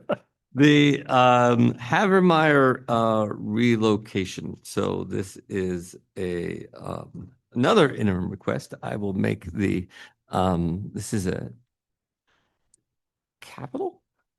It Is is this capital, capital? multi-year. Okay. So I'll make the motion to approve to request a interim request in the amount of $250,000 to fund a Havermeyer relocation. Sophie Coven will second. I have a question. Well, hold on. Let's I don't know if Mr. Brandon or Dr. Jones wants to give the executive summary here. I'll let Mr. Brandon just walk through the memo very quickly. I love it. Very quickly, we know Havermeyer relocation has been a discussion for years. We gave a quick background. It has. We have a quick background there just with the RFP where we're at. It's been a topic of discussion for the capital budget. The last 2 years of Board of Ed, we've pushed the capital request out. This year, when the first selectman presented the capital budget, they had some project money in there. That was a topic of conversation at the BET. This motion was originally in front of the BET to add during their budget deliberation for the year that they're going to, for May, that will be, the RTM will deliberate. It did not make it in at the time. And then they came back to us and said, "Will the Board of Ed do the interim requests, go through the process, have the discussion dialogue?" So we're back now asking for 250, which will allow us to do the A&E and just do the due diligence on whether or not our space needs can work. One of the proposals is connecting to Town Hall. We're using existing money right now just to update our square foot analysis. It was done a couple of years ago. Because this continues to talk, we've had some change of staff at central office. Let's just update it, get the number so we have exactly what our needs are, and then that can inform the decision here. The timeline that we put in place works out really well. If we go through this process, we should have by end of May our analysis on our exact square footage, which then will inform our decision on the space analysis. The last piece I'll mention is we've mentioned every time we talk about this project, you need to relocate the facilities operation out of Havemeyer. So we're working on that as part of our space planning and programming needs. We're working on a Horseneck as well. That's a completely different project if we proceed that. But in order to move our office operations, you have to move our facility operations, which is very difficult to find office space plus the facility how we operate. So you need to bifurcate those two. We're using existing funds to study the facilities relocation. Yes. To Horseneck. Correct. Go ahead. Oh, okay. Karen, go ahead. So Sophie and I were on the Havemeyer RFP committee put together by the town, and we had went through all those RFPs and presented a report to the Board of Selectmen. And in it were, even prior to the RFPs, there was a whole list of things that the town was required to do prior to us even having this sort of discussion. I'm not really sure I want to, we just approved asking for an interim for $6 million to have a building of ours reopened. We've done all the work to sort of figure out what space allocations and things that we need without actually having an architect do it. I'm not really keen on adding a request for $250,000 to do this when we haven't even have any sort of proposal in writing from the town, from the Board of Selectmen as to what their proposal would be. So I think it may be this is rushing to ask for money for something that we may or may not even necessarily need. So to me, I think, the town has not done what was asked of them by the committee that they even created and put forward. So I'm not really understanding why we're putting this forward. If the first selectman had add money to his budget for this, maybe this is something, if this is what he would like to do, come from his budget instead of, us asking for more. So again, I think we're sort of jumping the gun without having any kind of proposal from the town, something in writing as to what they, wanting to put together. Because this is the first time I'm really hearing a discussion of a building that might be going into, behind town hall to attach. We've repeatedly asked them to do a space study to see if there's any space within town hall that we could actually access and use overall. They still haven't done that. We've been asking for that from them for, I don't know, what is it, at least a year and a half, Sophie? How long was it? Yeah, I mean, it's been a couple of years of asking for that information. I mean, I'm in favor of doing whatever it is that we need to try to look to. I mean, I think in general, the consensus is that it would be a good idea to get the Board of Ed into a building that is actually designed and built for a Board of Ed. So I like that idea. I share your frustration, Karen, that we did meet. The Havemeyer Committee met 14 times, and we had a robust document with recommendations for the town, and it was a bipartisan committee that was headed up by Andy Deuce. So I do hope that the town is going to proceed with some of the recommendations that were in that report. And I think the most important one was that it was extremely clear, and if anyone attended our meeting, the public was very unhappy. They wanted to have a lot more public input in what would happen to the Havemeyer building. And they wanted to have sort of a series of public conversations about what that building could be used for in the future. And obviously the first thing is the Board of Ed has to be out of the building. So I guess that all that to say is I'm in favor of doing studies to figure out how we can move, but I do hope that the town also continues to implement some of the recommendations that were in the document that was created last year. Dr. Jones, you want to clarify how we got here? Yeah, I mean, for me personally, I'll just say I am a huge advocate for doing this work. This is probably the biggest step we've made in all the years that we've been talking about Havemeyer. And quite frankly, I would say anybody who's in the workforce right now, how many of you work in a space that has no air, That's what we have at Havemeyer. How many of you work in a space that has like boards on some of the windows? Probably none, and probably nobody that, oh, all right, well, maybe, okay. All right. New York Public Schools, we may be similar. I don't know. But seriously, it's like we've either got to start investing. We can't just sit on this issue and keep saying we're going to do something. And so, I mean, we were not part of the discussion when the first selectman put it in his budget, but I thought it was very bold that he did it. He got a great conversation started. And I think when he had the suggestion that we could look at, is it possible to expand behind City Hall or Town Hall? And I think Mr. Brandon could probably speak to, they don't need to pay 50 or 80,000 or whatever it would cost to tell us. They do not have enough space inside Town Hall to consolidate all of the staff that we have and the parking and everything that comes with an organization our size. And so what this money originally, when they were thinking about putting it they had it as an item, I think on decision day, decided not to fund it. This is part of the reason. So we would have this conversation and it wasn't being done to us. The Board of Ed had a voice at the table to say, okay, yes, we would like to do this. And when they, suggested to us that we come for an interim, and it was in a positive way from the BET, I was excited about that. I think this could be a really good exercise, great work to give us good information. And if there is a way that building a new building is actually going to be a cost savings versus we know after all the rental property we've looked at, it is very expensive to rent anything. And the Board of Ed has not had, this is a different board, but has not had the will to even contemplate getting into a rental property when we don't pay rent now, because I think everybody thinks it would impact our operating budget later on. So this really is just doing, I feel like, some great work looking at the Horse Neck building. It's a town-owned asset. It's sitting there. Why would we not consider that? Because, looking for a facilities location is a lot like looking for a bus lot in Greenwich. I'm just going to say, we have a bus lot only in facilities sitting there. That is available, and that is the hardest thing.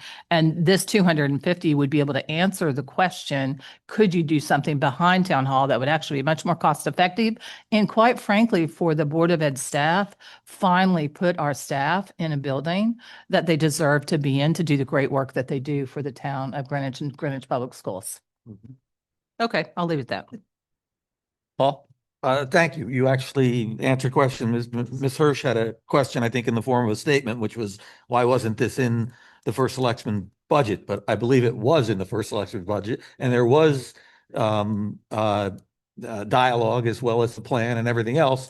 And just to be clear, the BET voted on it, voted it down, and then sent you to ask us to ask them for the money again. That's perfectly accurate. Just same BET. Just clear, they I voted this down. didn't ask for it. I said he did ask for it. So I said he asked for the funding. So Thank you. My apologies. I heard it the other way. And I did speak with our BET, one of our BET liaisons, and my understanding this is very much a bipartisan request from our friends at the BET. Any other questions? All right, let's call the question. All those in favor. All right, I see 7 opposed. Motion passes 7-1.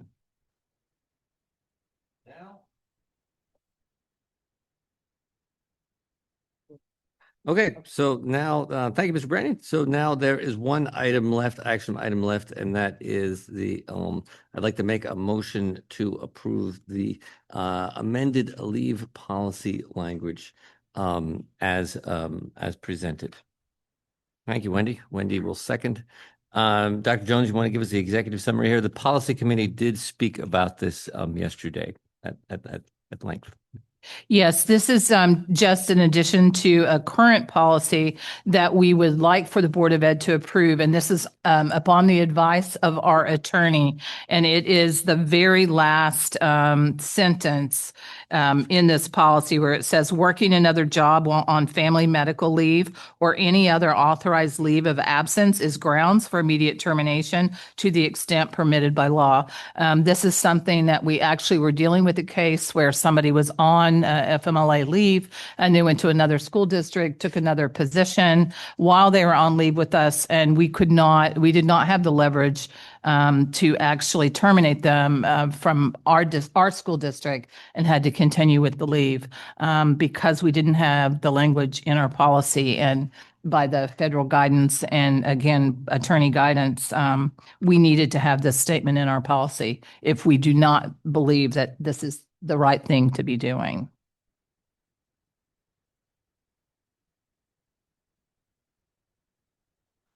Call the question. Oh, you did have a question. Yeah. Yeah, I think so, probably. So far. So, Go ahead. I would think that. Go ahead. Look, absolutely. Let's put it in there. That's what the lawyers. Did you ask the lawyer if this was fraud? Isn't it already in state law as fraud? To be honest, no. And I think we were shocked as much as anybody else because I have not in all my years had this happen. But let's say somebody's in a position where I'm just going to say, and this is not the case, standing in the cafeteria where you're having to stand, you go on leave, but then you're offered a job in another district where you get to sit down at a front desk. So there was nothing in our policy that would keep somebody from holding on to their job, being on leave with us while accepting a position that does not impact their, say, medical condition even for themselves.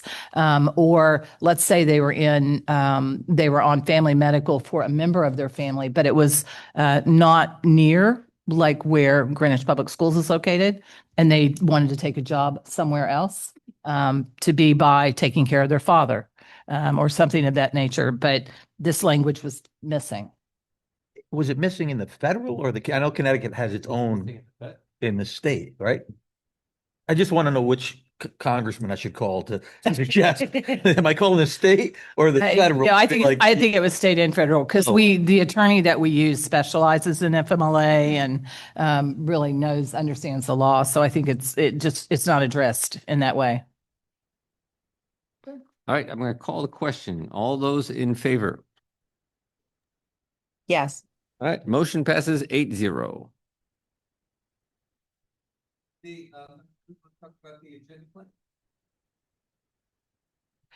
Let me look here.